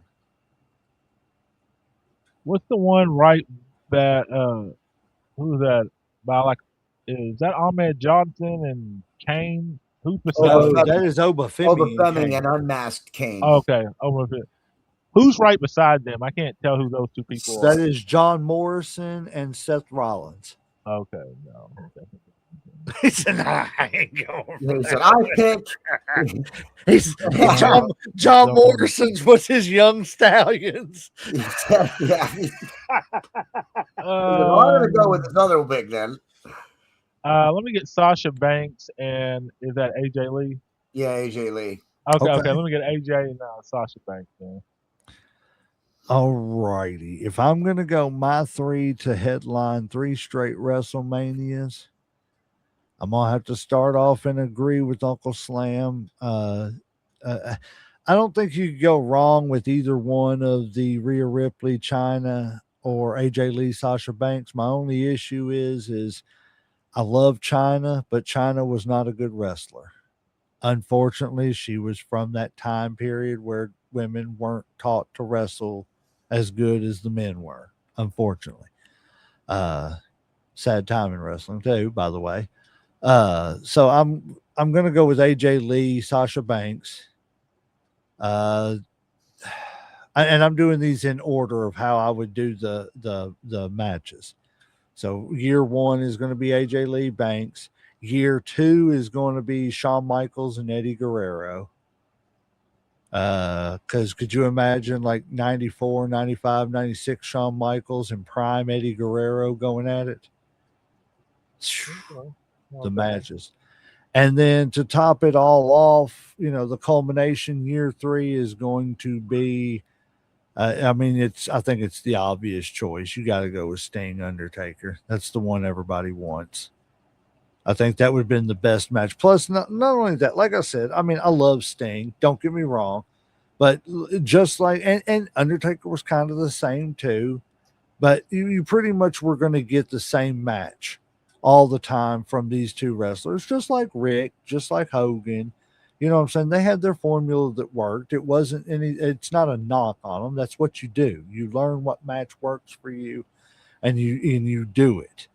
But I think that's the match that is what everybody would want to see. Sean and Eddie, I think, would be more of a on the fly type match, and then Sasha and AJ Lee is just, I think, a matchup that everybody would love to see. At the end of the day, well, I say Sasha, but Monet, whatever you want to call her now. All right, next one, Uncle Slam. We're gonna get to you real quick. You got the greatest Royal Rumble of all time, 91 versus 90. I'm gonna give you the rundown on it. All right. The Bushwhackers, Luke and Butch, and this is 1990. The Bushwhackers, Luke and Butch, defeat the fabulous Rougeau brothers, Jacques and Raymond. Speaking of the two, a grudge match: the Genius, Lanny Poffo, the Macho Man's brother, versus Brutus the Barber Beefcake, ended in a no contest. Submission match: Rugged Ronnie Garvin defeated Greg the Hammer Valentine. That's a terrible rendition of Rugged Ronnie Garvin because that don't look nothing like him. He had a flat top. And as a matter of fact, if people don't remember, that is the year that Rugged Ronnie Garvin used the move that he invented, which was eventually used by Sting and Bret Hart because it was called the reverse figure four. He invented that move about 10 years earlier. Hacksaw Jim Duggan defeated the Big Boss Man by KO, I believe it says. Sorry, it's a little blurry. And the Immortal Hulk Hogan eliminated Mr. Perfect to win the Royal Rumble. 1991, the first match of the night, which I consider one of the greatest Royal Rumble matches of all time. It's a tag team match, and a lot of people agree. No joke. Go back and watch it. It really is a good match. The Rockers, Shawn Michaels and Marty Jannetty defeated the Orient Express, Kato and Tanaka with Mr. Fuji. The Big Boss Man defeated the Barbarian with Bobby the Brain Heenan because the Boss Man had turned face at this point. Sergeant Slaughter defeated the Ultimate Warrior to win the WWF World Heavyweight Championship. That's the year that Macho Man busted the scepter on Warrior's head. The Mountie, one of the members of the fabulous Rougeau brothers, defeated Coco Beware. The $1 Million Man, Ted DiBiase, and his bodyguard Virgil defeated Dusty Rhodes and a rookie Dustin Rhodes. And Hulk Hogan eliminated Earthquake to win the Royal Rumble. First back-to-back win for any wrestler. Uncle Slam, which one you think is the greater Royal Rumble? Oh, easy. 91. 91? 91. No, I think we just had better matches. I mean, first the tag team match, the Rockers, versus With, who was it again? The Orient Express, Kato and Orient Tanaka. Express. And on the other side, you got what, the Bushwhackers versus The Bushwhackers defeating the Fabulous Rougeau brothers. Not much. I mean, now I've always been a big Boss Man fan, so I mean that's kind of easy to go. What was the other one? Sergeant Slaughter, I think. Sergeant Slaughter defeated the Ultimate Warrior for the world title. I think that was I think that was what put it over because it was the swerve nobody expected. Yes, yeah. And see, I think that was kind of history right there. And then what's the right underneath that one? You got the Mountie beating Coco Beware. I don't care about that. No, I was talking about the $1 Million Man. $1 Million Man and Virgil versus Dusty and Dustin Rhodes. Yes. So that was kind of like the WWE debut of Dustin Rhodes.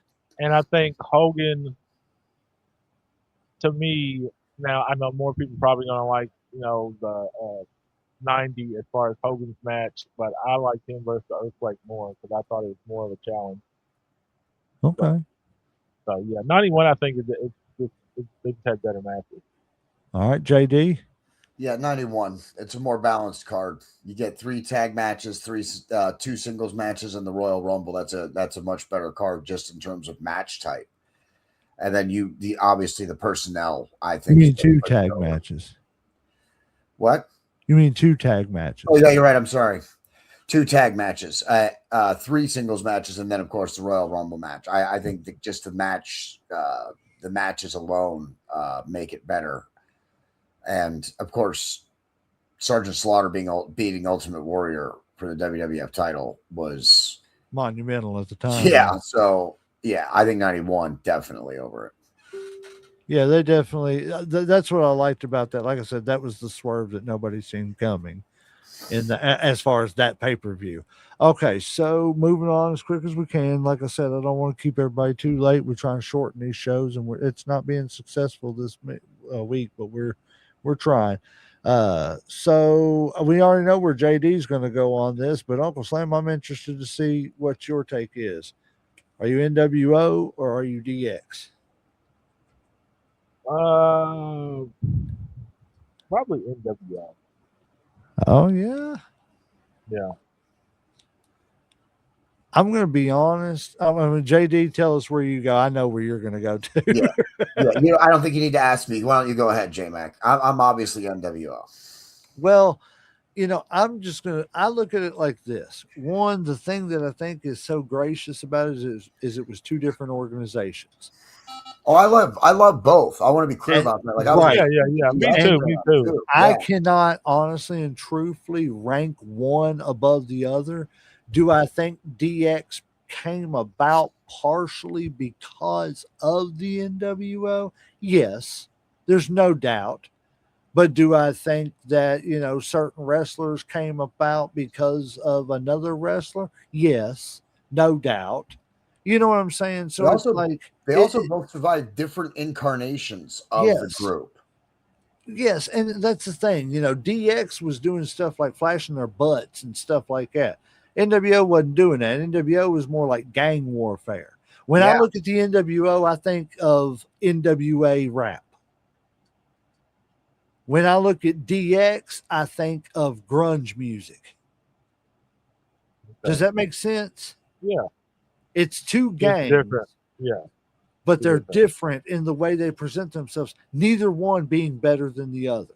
I think they both were perfect for the company that they were in. And I honestly, truthfully, I can't pick one over the other. I think I can't because okay, well then here's how I'm going to pick. 1A, B, and C, as far as the greatest factions of all time, are the Horsemen, NWO, and DX in no particular order. That's the way I rank it. Boy, Slam, your co-host can ride a fence, man. Oh, he's killing me here. Like, you got to make the hard decisions sometimes, man. Even Adonis on that fence pole. If I had to break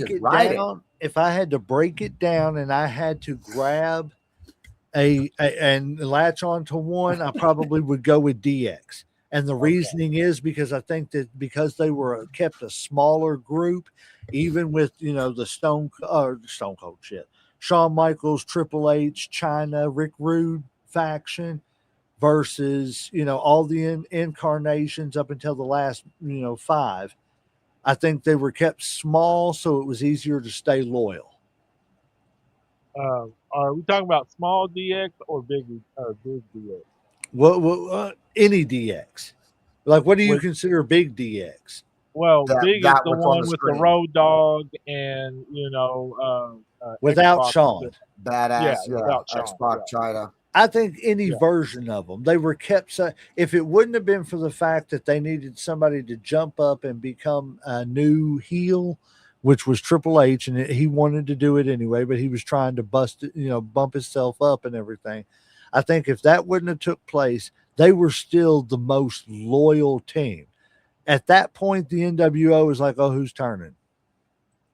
You know what I'm saying? Who's in, who's out, who's this, who's that? I think there was just so many question marks with the NWO by that point. That's just my opinion. So if I had to nail it down, I'd go with DX just because of their cohesiveness. Until the end, of course, it always breaks up and everything. But the Horsemen never broke up like that. They just kind of disbanded over time. All righty. So talking about Sami Zayn and his championship. The championship change was a surprise. I don't think he's the guy in their plans. It's very similar to Darby Allin in a sense that at some point they were going to do it. The Darby Allin thing turned out to be a pretty big success the way it was done, and this could be too. I don't see a long reign, but I hope it's longer than SummerSlam. Long enough to where it's not like one of those things where, well, we finally gave it to him, but we didn't mean it. And of course, this is Dave Meltzer saying it. You got to take things Dave Meltzer says with a grain of salt. But do you? I don't listen to everything Dave Meltzer says, but I kind of agree with this. It could be good, and I think it could be successful, just like Darby Allin. But I don't think it's the long-term plans, and I don't think it's going to last very long. JD. I think that Dave Meltzer and Jim Cornette maybe need to retire. That's kind of what I think from it. That's kind of my opinion on it. Is that they need to retire. I think it's time. Give him a gold watch. Slam, right? Don't you think? Definitely Dave Meltzer for sure. He said, I don't know. I haven't heard Jim say that much lately, so I don't know what he's talking about. I think if you want people to buy into the show of wrestling, you're putting we know it's predetermined, but if you want people to be able to buy into the show that you're putting on, and if you want people to think that these are legitimate wrestling matches that they're putting on, then having Sami Zayn. Now, do I think Sami Zayn is WWE's response to Darby Allin's title reign? Yep.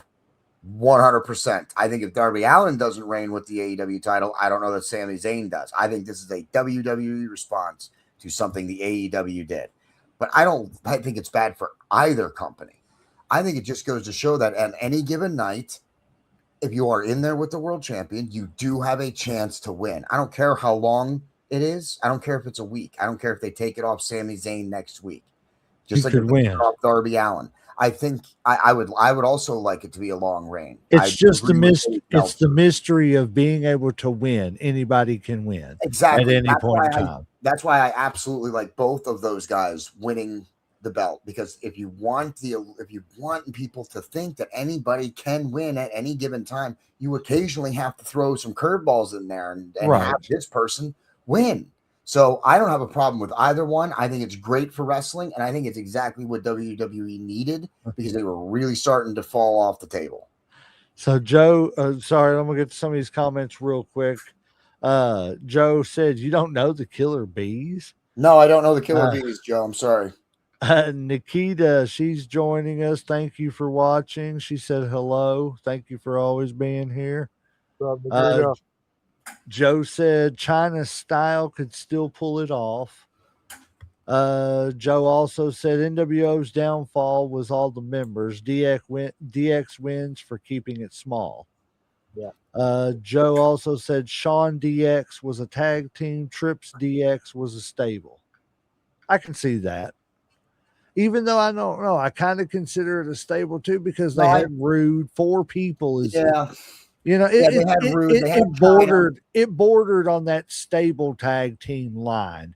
You know what I'm saying? Because yes, technically the only two real active people at the time were Shawn and Triple H. China wasn't really wrestling; she was just bodyguarding, and so was Rick Rude. So it was kind of like it bordered on that stable tag team. I see what you're saying, Joe.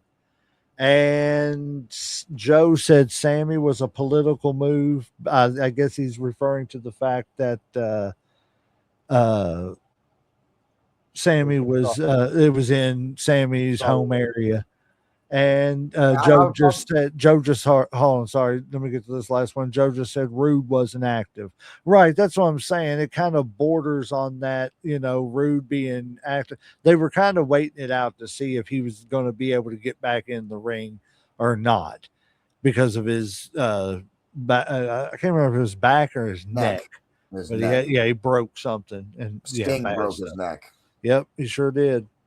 Damn it, Sting ruined it for DX. Could you imagine Rick Rude with Shawn Michaels and Triple H and DX?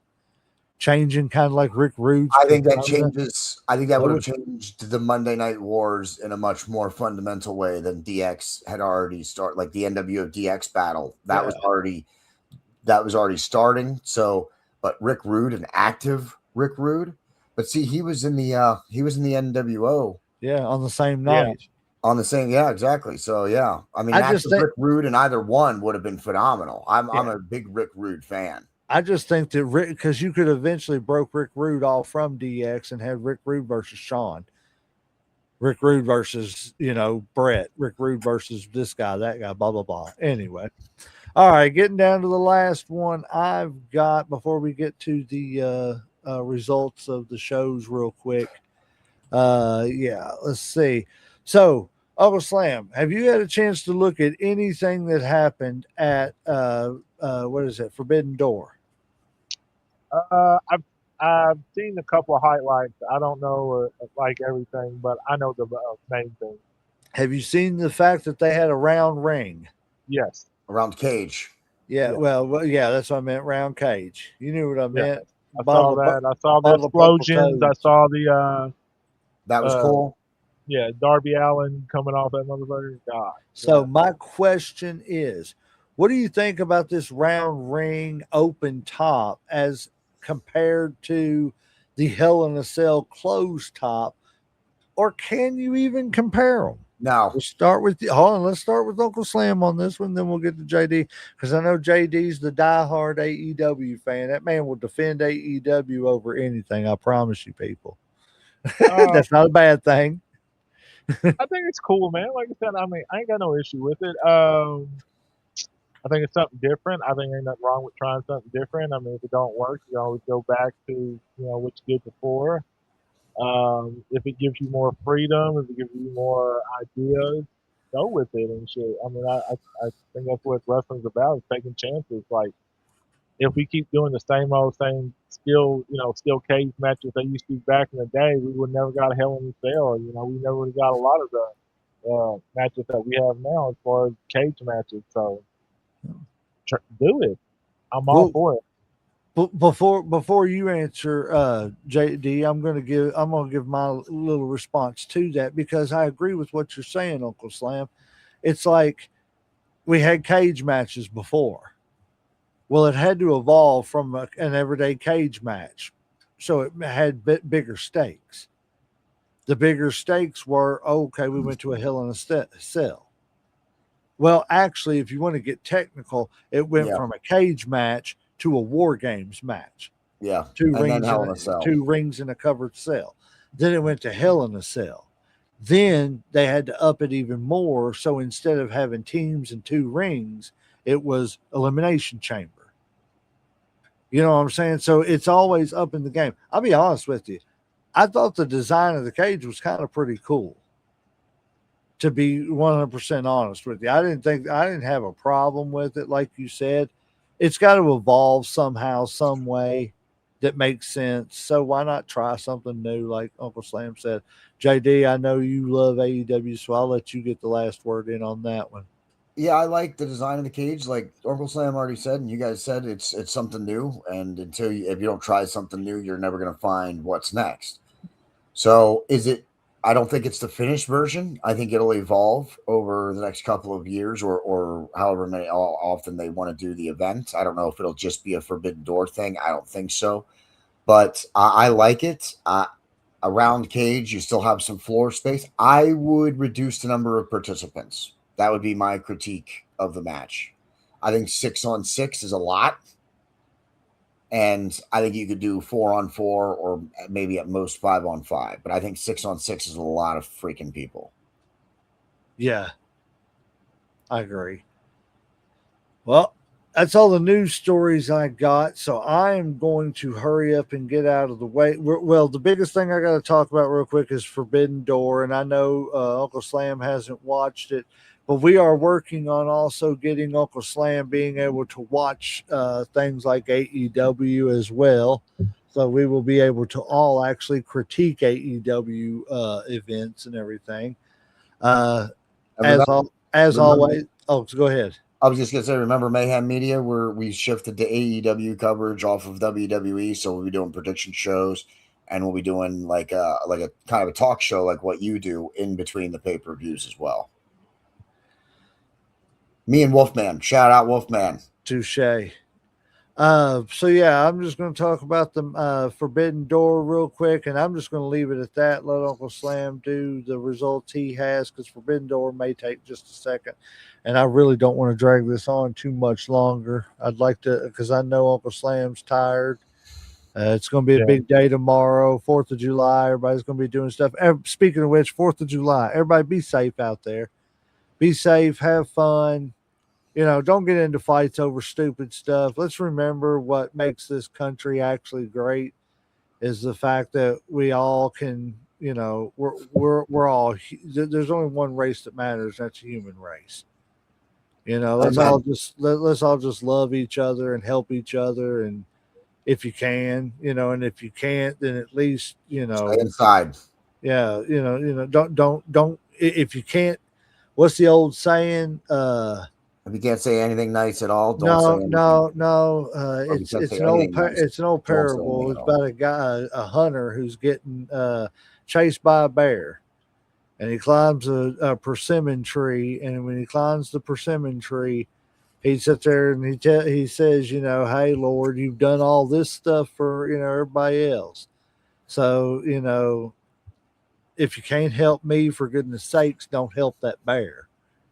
What I'm saying? So it's like, if you can't help me, don't help my enemies either. You know what I'm saying? And that's the thing, man. If you can't do good, at least don't do no harm. Just let everybody enjoy the day, and remember, man, it's 250 years. Remember what this country's supposed to stand for. Just love each other and have fun. But yes, getting to AEW, New Japan Wrestling, and so many other what was it? CMLL and Stardom. Yep. Forbidden Door 2026, June 28th. We'll start backwards and go with the main event and work our way back. Sorry, I just looked up and seen Alexandra York. A lot of people know her as Marlena.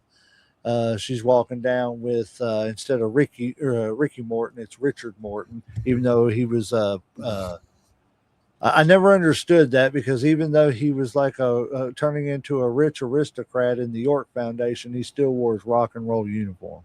Didn't make no sense to me, but whatever. Anyways, getting back to Forbidden Door. The main event was Will Ospreay defeating Swerve Strickland. Ospreay won the men's Owen Hart Cup Championship, earning a future AEW World Championship opportunity. The match was widely considered one of the best of the night, thanks to its pace and dramatic near falls. Uncle Slam, since you don't know much about what's going on with it, since you weren't able to watch, what do you think about that match? Do you know much about Will Ospreay or Swerve Strickland? Yeah. I've seen him. Of course, I know the name. I know that the whole Death Rider doesn't. Training him or whatever. He came out with the whole Bane mask and all that shit too. The whole neck injury. So I know a little. I just haven't got to watch a whole bunch lately and shit, man. I just keep up mostly with highlights and clips and stuff like that. So how you feel about this match? You think the right person won? What between him and Swerve or whatever? Yeah. Keep in mind that he earned his title shot for All in London at Wembley. I'm okay with it and shit. Like I said, I mean, I like Will Ospreay. Yeah, like I said, I mean, I don't know how I feel about the him and the whole Death Rider thing, but So I'll give let it me a shot. let me We'll ask see. you a question, because JD vehemently disagrees with me on this, and I say Swerve Strickland is a wannabe Trick Williams. Oh my god, What do you say? I don't think I'm he's not, that. and I'm not. But, I'm not saying Swerve's not good. I'm just saying he's trying to be his character. He's trying to make it too much Trick Williams. I don't see that. When did Trick debut? What now? I don't When, know. I think it's the other way around there, J-Mac.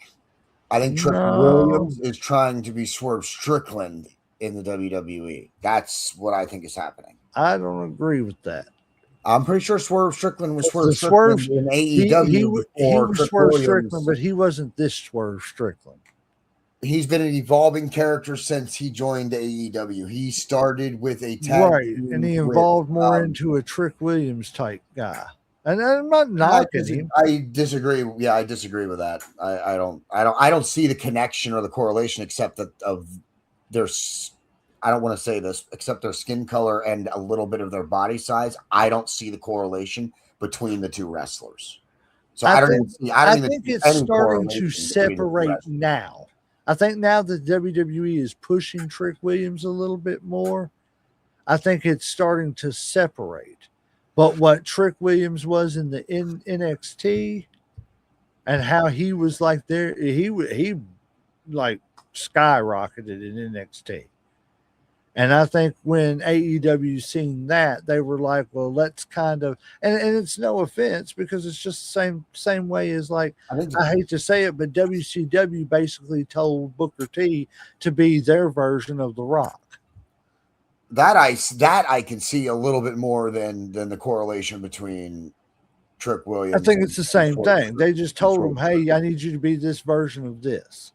That's just my opinion. Yeah, I disagree. I think he was, if anything, I think it's the other way around. I don't see the correlation that you're mapping. I could map it the other way with Trick Williams following Swerve Strickland. That's what I could see that before what you're proposing, is my opinion. All right. So for the women's Owen Hart final, we got Mercedes Moné defeating Maya World. Moné captured her second consecutive Owen Hart tournament victory, and the win guarantees her an AEW World Championship match at All In. Uncle Slam, what do you think? I missed you on that. You cut out now. Like, say that one more time. Mercedes Moné defeated Maya World, and she's got the AEW Women's World Championship match at All In for winning the Owen Hart tournament. Yeah, I like. You okay with it? Banks, Monet, whatever you want to call her and shit. I'm a fan, so I like it. I'm cool. All right, JD. Yeah, I think it was a good move for Mercedes Moné to give her the belt after having the 9 belts and then losing them all. She needed something to turn it back around if you wanted her to stay a star. Maya World did a great job in that match. All women wrestlers, stop wearing elaborate costumes to the ring. Wear something efficient, something that's not going to fall apart on you. Oh yeah, I heard you talk about this on your show about how she spent a lot of the time. She spent a lot of the time trying to hold her own costume or her own stuff on. The top of her costume broke, and basically she wrestled in her underwear bra, which the tights that you wear under your tights, and she had to wrestle most of it with. And I can assure you that the regular their bra tights does not hold everything around and keep it from jiggling the way their actual tights do. So she had a lot of issues with her costume, and it affected the match. She did a great job. And had that not happened, that could have been one of the matches of the night. That's how good they did together. But her costume thing was way too much in the way. All right. So the next match we got is the AEW Women's Championship. Thekla retained over the Starlight Kid. Another showcase for the growing relationship between AEW and Stardom. Uncle Slam, what do you think? Uh, I'm a big fan of Tekla to start with, so I'm always happy when she wins and shit. I like that. At first, I wasn't too cool about her pulling the mask off. I like that she shoved it in the what's his face, the president of Stardom's face and shit, and knocked him down. I was cool with that. All right, JD. Yeah, I'm not a big Thekla fan, but I didn't think that the Starlight Kid, they weren't going to give the championship to one of their wrestlers of Stardom. I agree. I didn't see that. I'm not a Thekla fan. I'm ready for her to lose the belt, but I didn't think Starlight Kid was going to win. All righty, AEW World Tag Team Championship. Cope and Christian retained against, who was it they were doing against? The Dogs. Yes, the Dogs. The returning Jay White played a major role during the finish, creating new storylines heading into July. What do you think about Cope and Christian being as old as they are and taking up space in the tag team division, Uncle Slam? I think you just said it. Being old, taking up space in the tag team division. Okay. No offense to them. We love them. They were great in their time. I'm like I said, like if you can go, I mean that's fine, and I guess they can. I've just never been a huge fan of Edge and Christian, and I've said it before. Other people like him. I was just never one of those people. So I mean, I was happy that Edge got to come back and wrestle, but I don't really care. I mean, just be honest. He said, I don't really care. I just don't. I mean, That's where it is. Edge and Christian are getting their swan song. AEW is doing this for a lot of wrestlers that the WWE is maybe not or doesn't want to let them do their final run the way they want to do it. So he's letting them do their final run. They're going to pick a team. I don't know who it'll be that will likely completely obliterate them and take them out and stuff to win the belts. But I'm happy with them getting their swan song. And I'm not really a fan of the Dogs. So when they do lose the belts, I don't want them to win. But every wrestler has to understand, just like Paul White said, sometimes you don't get your retirement match. But sometimes you do. But sometimes you do. But you don't always have to. You know what I'm saying? Sometimes it's just over, and it's just over.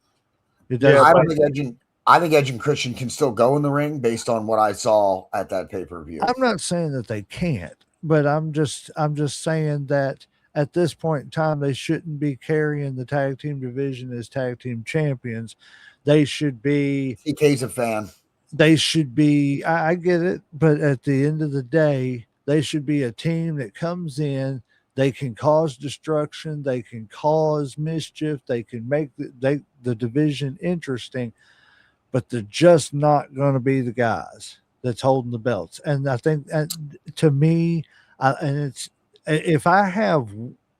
those are restrictions that WWE puts on people, and that's what I love about AEW. You're going to see more of that randomness. You're going to see more of legend winning the belt. People don't want older wrestlers like that being on top. That's not what I heard. Look, I don't have an issue with them having the belt as long as they're using it to help get younger talent over. Exactly. I'm all right with it. Like I said, I mean, like if they're going to help, get other people over and make as transition champions, they're telling a story. That's what they're doing. They're telling a story. They're telling I'm okay with that. Finish story. Yeah.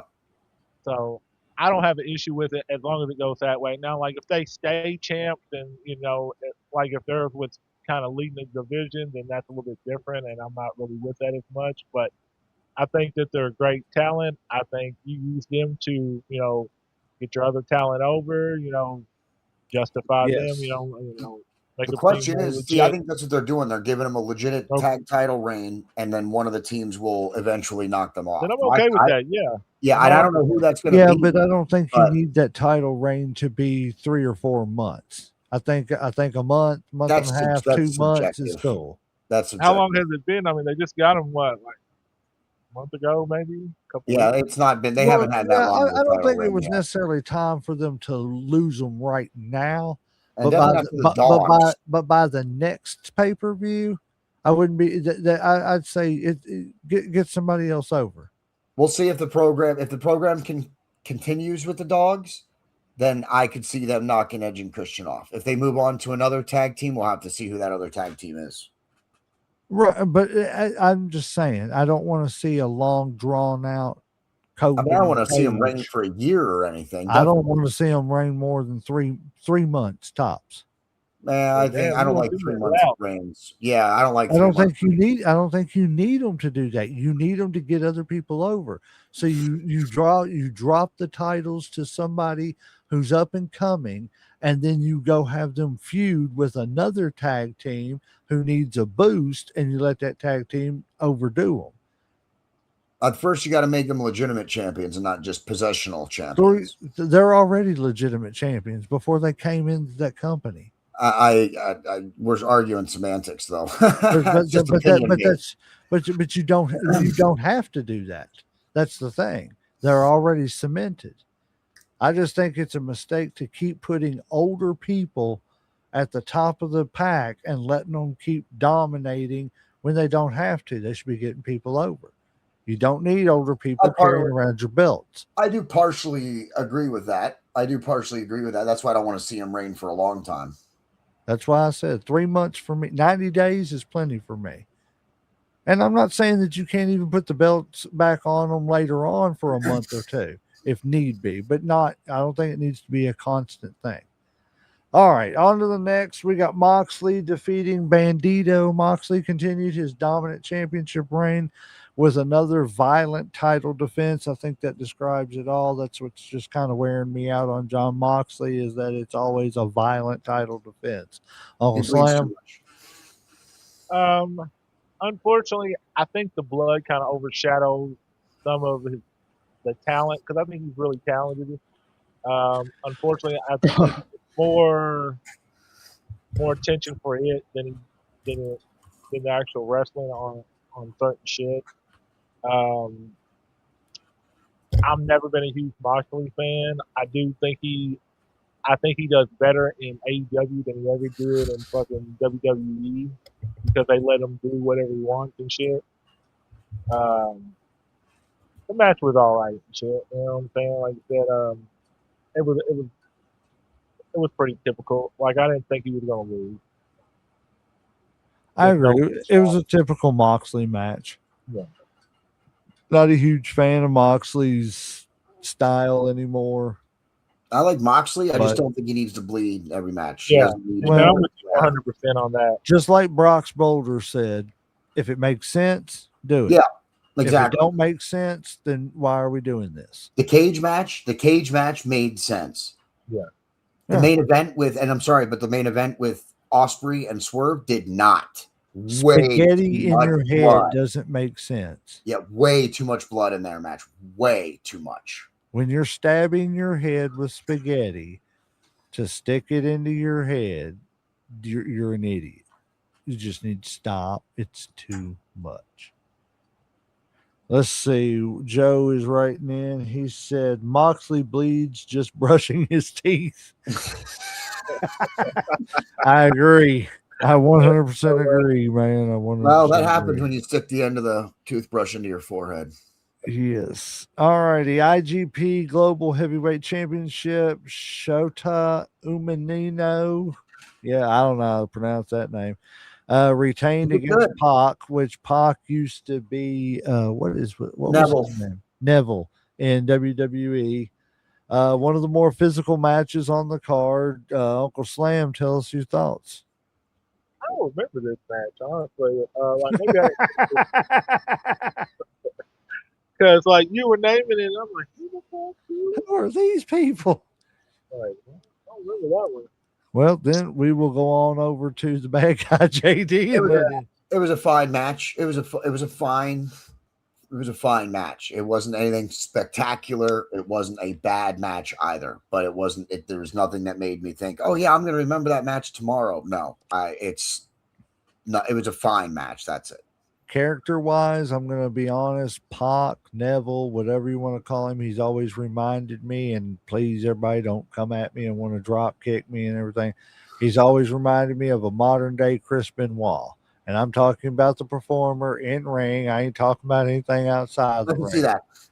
But that. and the reasoning is because he has no personality whatsoever friggin' ever. He can't talk on the mic, but Nope. he can go like an MFer in the ring.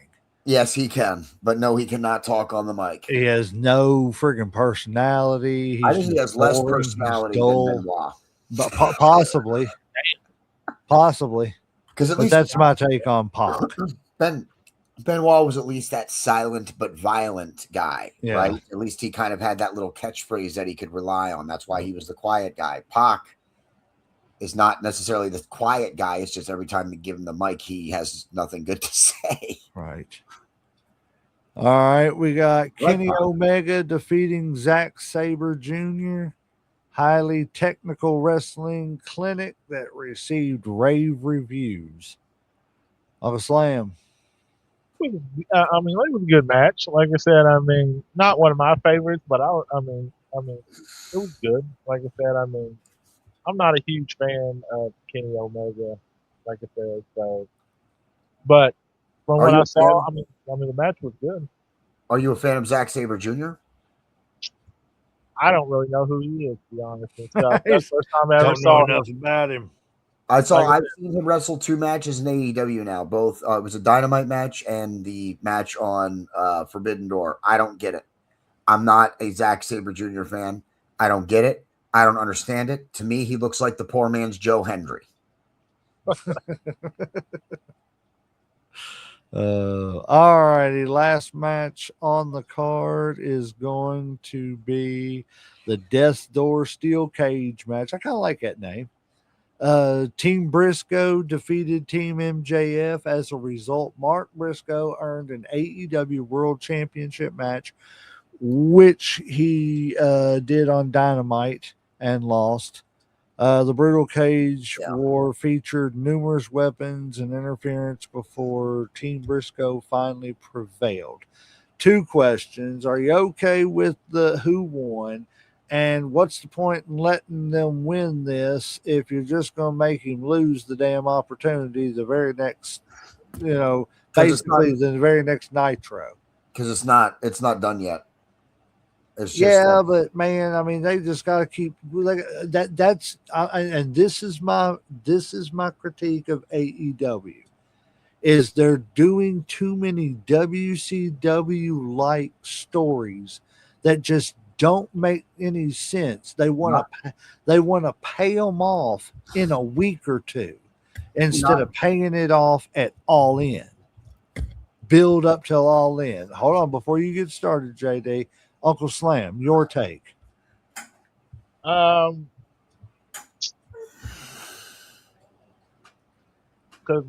hold on, this was a 2-part question. The first part was what did I think about who won the match? What did you think about who won the match? And do you think that they're doing too much of the payoff too quick instead of good long build, or at least not even long build, just a month-long build? Well, first, I enjoyed the match. I thought it was a good match and stuff. I'm okay with them winning. I don't like that, they took they gave it to him, and then the next night, they took the opportunity away pretty much, or he lost or whatever. But if it's like JD said, and they're building to more, or they're adding on to the story, that I'm okay with it. We'll have to wait and see, to find out. But it was a hellified match and shit. Like I said, it was a really good match. Yeah. Before JD goes, I'm going to backtrack just a little bit, and I'm going to give JD a little bit of grace because I know I give him hell about AEW a lot. What? But I'm going to backtrack here for a second and give him a little bit of grace because I remember back in the Attitude Era when people would win on a pay-per-view and the next night they would go on Raw or Nitro and something would happen and their opportunity was taken away, or something, or they would cash in, or this, that, or the other, whatever it was that they won, that somehow they would lose the opportunity. You know what I'm saying? Look at Kane. Kane won the world title from Stone Cold, and then the very next night on Raw, he lost it back to Stone Cold. That sucks. That was like one of his only 2 world title reigns. But you know how bad it is when I'm sitting here watching an old WCW match. Hey, shout out to Tracy Smothers, who we hear a lot about on here. It's coming out as the Young Pistols with Dustin Rhodes. But no, you know how disturbing it is watching WCW and seeing Brad Armstrong as Bad Street out there trying to dance with Michael P.S. Hayes and Jimmy Jam Garvin, who couldn't dance themselves. But anyways, yeah, I got to backtrack a little bit and say, okay, let me give them a little bit of grace and see what they do with this. Now, if it doesn't pay off to something good, then I'm going to kick them in the ass again. Well, But I'm gonna backtrack here for a minute, and I'm gonna give them their grace, and I'm gonna give JD a little leeway and not give him as much shit with this, and then I'm gonna let him give us his thoughts too. So JD, they got to. I'm giving them till All In to give me at least a good reason why. Yeah, I just want to let everybody know that you see me shifting a lot now because my legs are starting to cramp up on me. So I'm. Oh, you're good. We're gonna try to get out of here as quick as we can. Uncle Slam's got to run through his real quick, and then we'll go. Yeah. The thing is, and because what you're saying is, you want the payoff, but you want the payoff you want. It's not necessarily the payoff you're going to get. It's I'm a wrestling fan. I don't want the payoff I want. No, I'm just kidding, dude.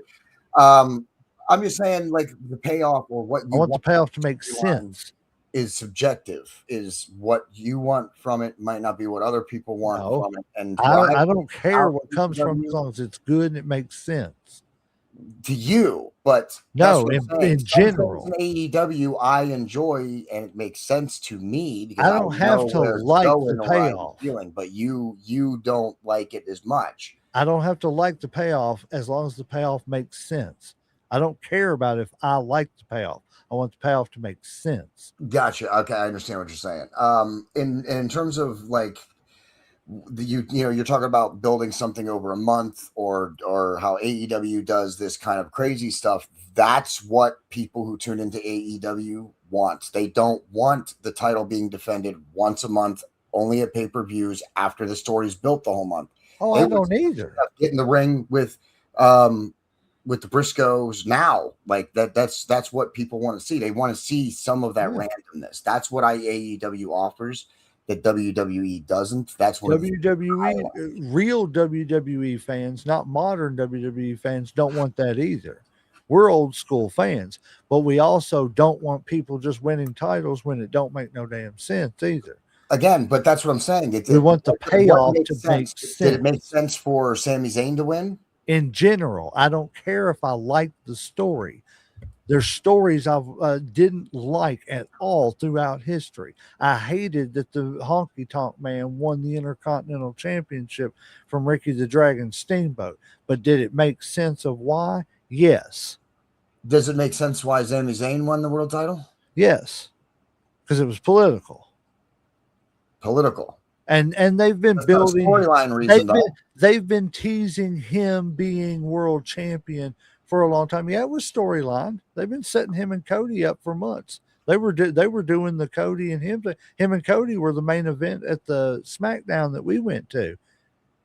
All I'm saying is that AEW and WWE offer different products. You shouldn't watch one expecting what you get from the other. Different products has nothing to do with basic wrestling. Basic wrestling is. And I'm trying to tell you, bro. Hold on, let me finish. What I'm trying to tell you, bro, is that what AEW puts on. Yeah, I enjoy. I get that. I'm not saying you don't. I didn't say I didn't enjoy it. You don't like it. I didn't enjoy it. I said they have a lot. When did I say I don't like it? Didn't enjoy it. I said they don't finish stories with a correct, proper payoff. Didn't say WWE does either. Would say that, yeah, no, but I would say that's. I'm not defending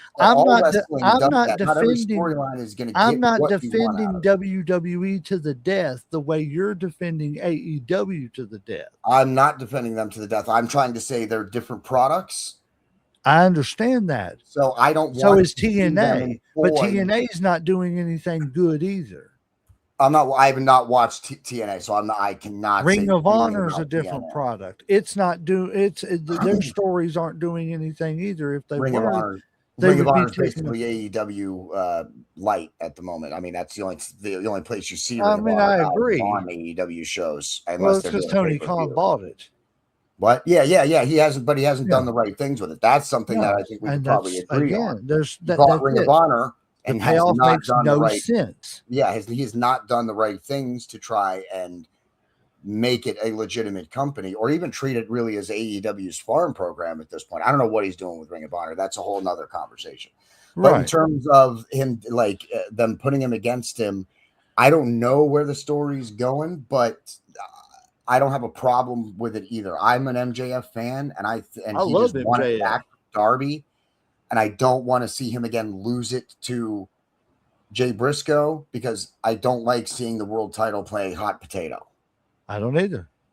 So But I wasn't also looking don't want for- the title changing or not changing when it doesn't make sense. I don't care if I like what's going on.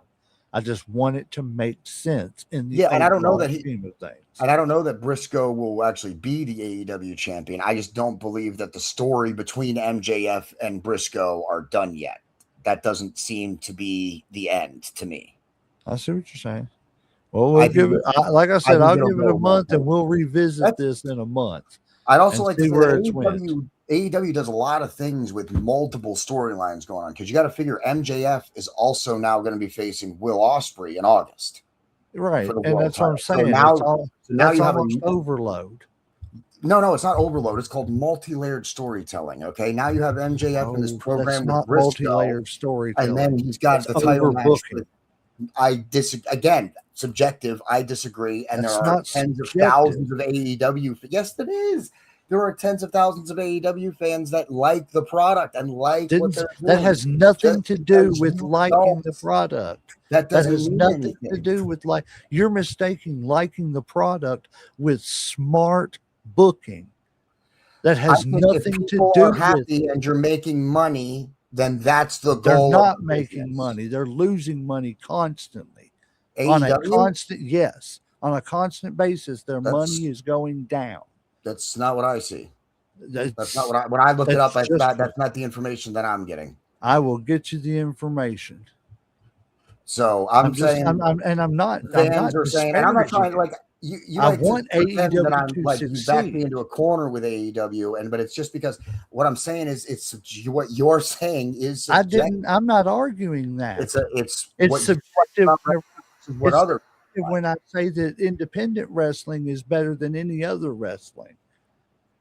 that is still a subjective term. I didn't say that. Right. I just said that. I just said it's a subjective term. It's all subjective except for the basics of what wrestling is and is supposed to be. And wrestling is supposed to be storylines that make sense and have a correct payoff that makes sense, not random stuff for no reason. I think, and I'm not saying that it's just AEW. You take it that I'm saying it's just AEW that's doing that. I'm not saying that. I'm saying that AEW does it, but they do it just about as bad as anybody. And it's nothing against it, but it's Tony Khan, a business boy who has never done anything in the wrestling business, trying to be a fanboy and run a company. I would never take my money and back a wrestling company and put myself as the head booker. Hey, gentlemen, I hate to cut you off. This is running a little bit long. We need to zero back in because it's almost like 1 o'clock. It is. That's bad. I apologize. I need to go ahead and run through mine real quick, and then so we can wrap this up. Like, I hate to cut you off, but this is supposed to be a short episode, and it's going. It was. It was. So I'm going to. I promise you guys, next week we're going to shoot for a shorter episode. All right, I'm going to go over my results real quick. We ain't going to have no debate. There ain't really no much discussion. I'm just going to let you know it's going to be informative, not discussion. So only because it's late. Now, do you think, Slam? Do you think? Yeah. Oh, Slam had to reel it in for us. Yeah. Okay. The Great American Bash results. We're going to go run this through. Kendall Gray defeated. Hold on. Let me get back in order. Wrong one. but I'm talking shit. All right, NXT. Let's do this real quick. Let's see. Tony D'Angelo versus um. I'm gonna mess this name up. Nakata for the NXT Championship. Then we had Tatum Paxson versus Zarya for the Women's North American Championship. Zarya won that. We had Shiloh Hill versus Tristan Angel, which we had Shiloh Hill win that by pinfall. Then we had the Speed Championship with Lynn Sinclair versus Andrea Grace from Birthright, with the Lynn Sinclair winning that. Then we had Dion Lennox versus Saquon Sugar, which Sugar winning the match. Next, we had Miles Bourne versus Travis Heights for the North American Championship, which resulted in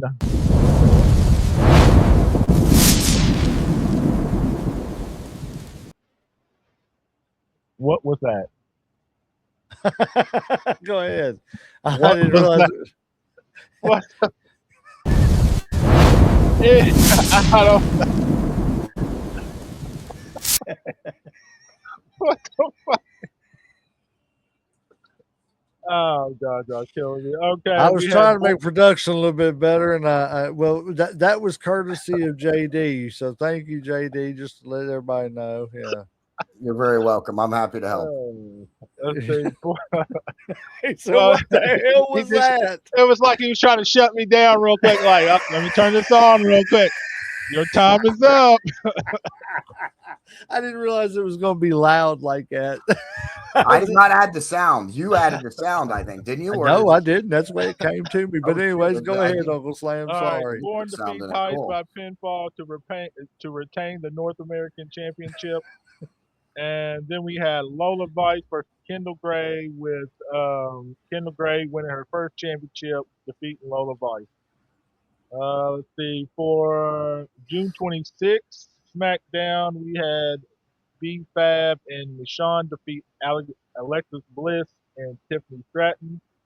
With interference from Jay Cargill. Triple A Championship, we had Rey Mysterio defeat Nathan Frazier versus pinfall.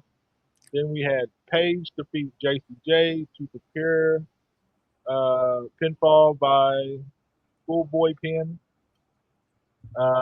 Next, we had Dan Housing and Matt Cardona teaming up to go against Los Garcias, won by pinfall. Next, we had Jay Cargill beating Chelsea Green.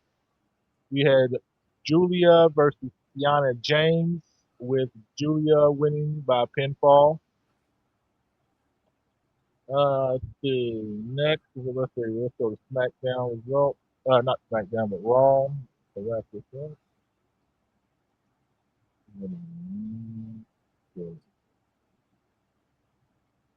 Let's do.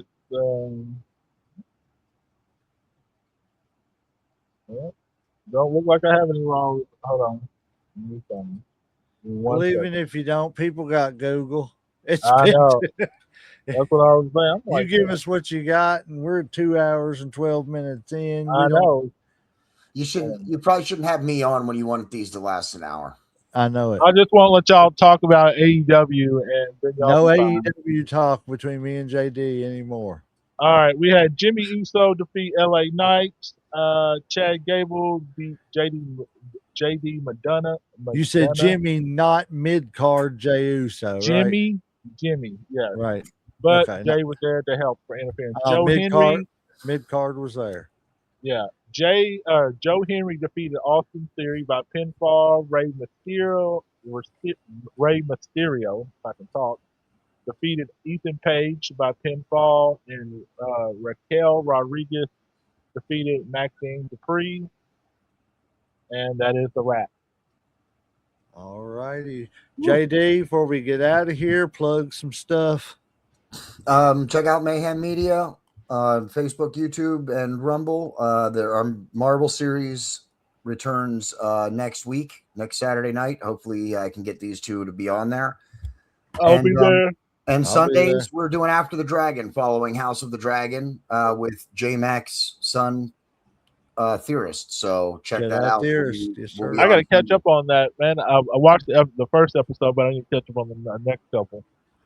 Well, see, there you go. You got you another person if you did it later on in the night when Uncle Slam gets up. No, I'm just joking. I'm gonna try. I'm over here committing Uncle Slam to shows and shit. I'm trying to get it. I'm trying to get the second half of the season on later on Saturdays. My Saturday schedule is opened up a little bit more now, so I think I can do it closer to the show. Right. I got to talk to the fam anyway. They hate I'm doing all these podcasts. They hate podcasting. We can't do nothing, Dad, in podcast. Yeah, well, once the money starts rolling in, they'll be singing a different tune. Hey, exactly. That's it. That's exactly it. But no, you got anything else you want to plug there, JD? Check out the storefront, bonfire.com/store/mayhem media shop, and pick up a shirt. And then if you guys buy enough shirts, then I'll be able to afford to buy another one. And then I won't have to go shirtless on Headlocks, Heels, and Havoc. Touche. Buy a shirt. Now, yeah, and honestly and truthfully, speaking of shirts, me and Uncle Sam's going to have some shirts up for sale too. So not only can you buy them, will you be able to buy them at the events, you will also be able to get a hold of us and buy one, and we will mail it to you, whatever we got to do. We will figure it out because, yeah, we love y'all. We love the support and everything. Also, just to let you all know, we have rebranded our every week, whatever recap show. We are now calling it the Havoc Zone. So make sure you tune in. This was the first episode of the Havoc Zone. I think we had up to about 9 people. So we appreciate everybody that tuned in. It's an honor to be on the first one. Yes, sir. Thank you, sir, for being here. And everybody else, go out there, make sure you hit the like, subscribe, follow, share, all the things and everything. And we appreciate all the support, appreciate all the love. Uncle Slam, you got anything else for these good people? No, sir. I'm definitely tapped out tonight. Yes, sir. Well, actually, it's today. And by the way, guys, happy 4th of July, since we've made it to 4th of July. Happy Fireworks Day. Yes, boom, boom, booms, and too sweet and all that. So referees hit that 3 count. We're going to ring that damn bell.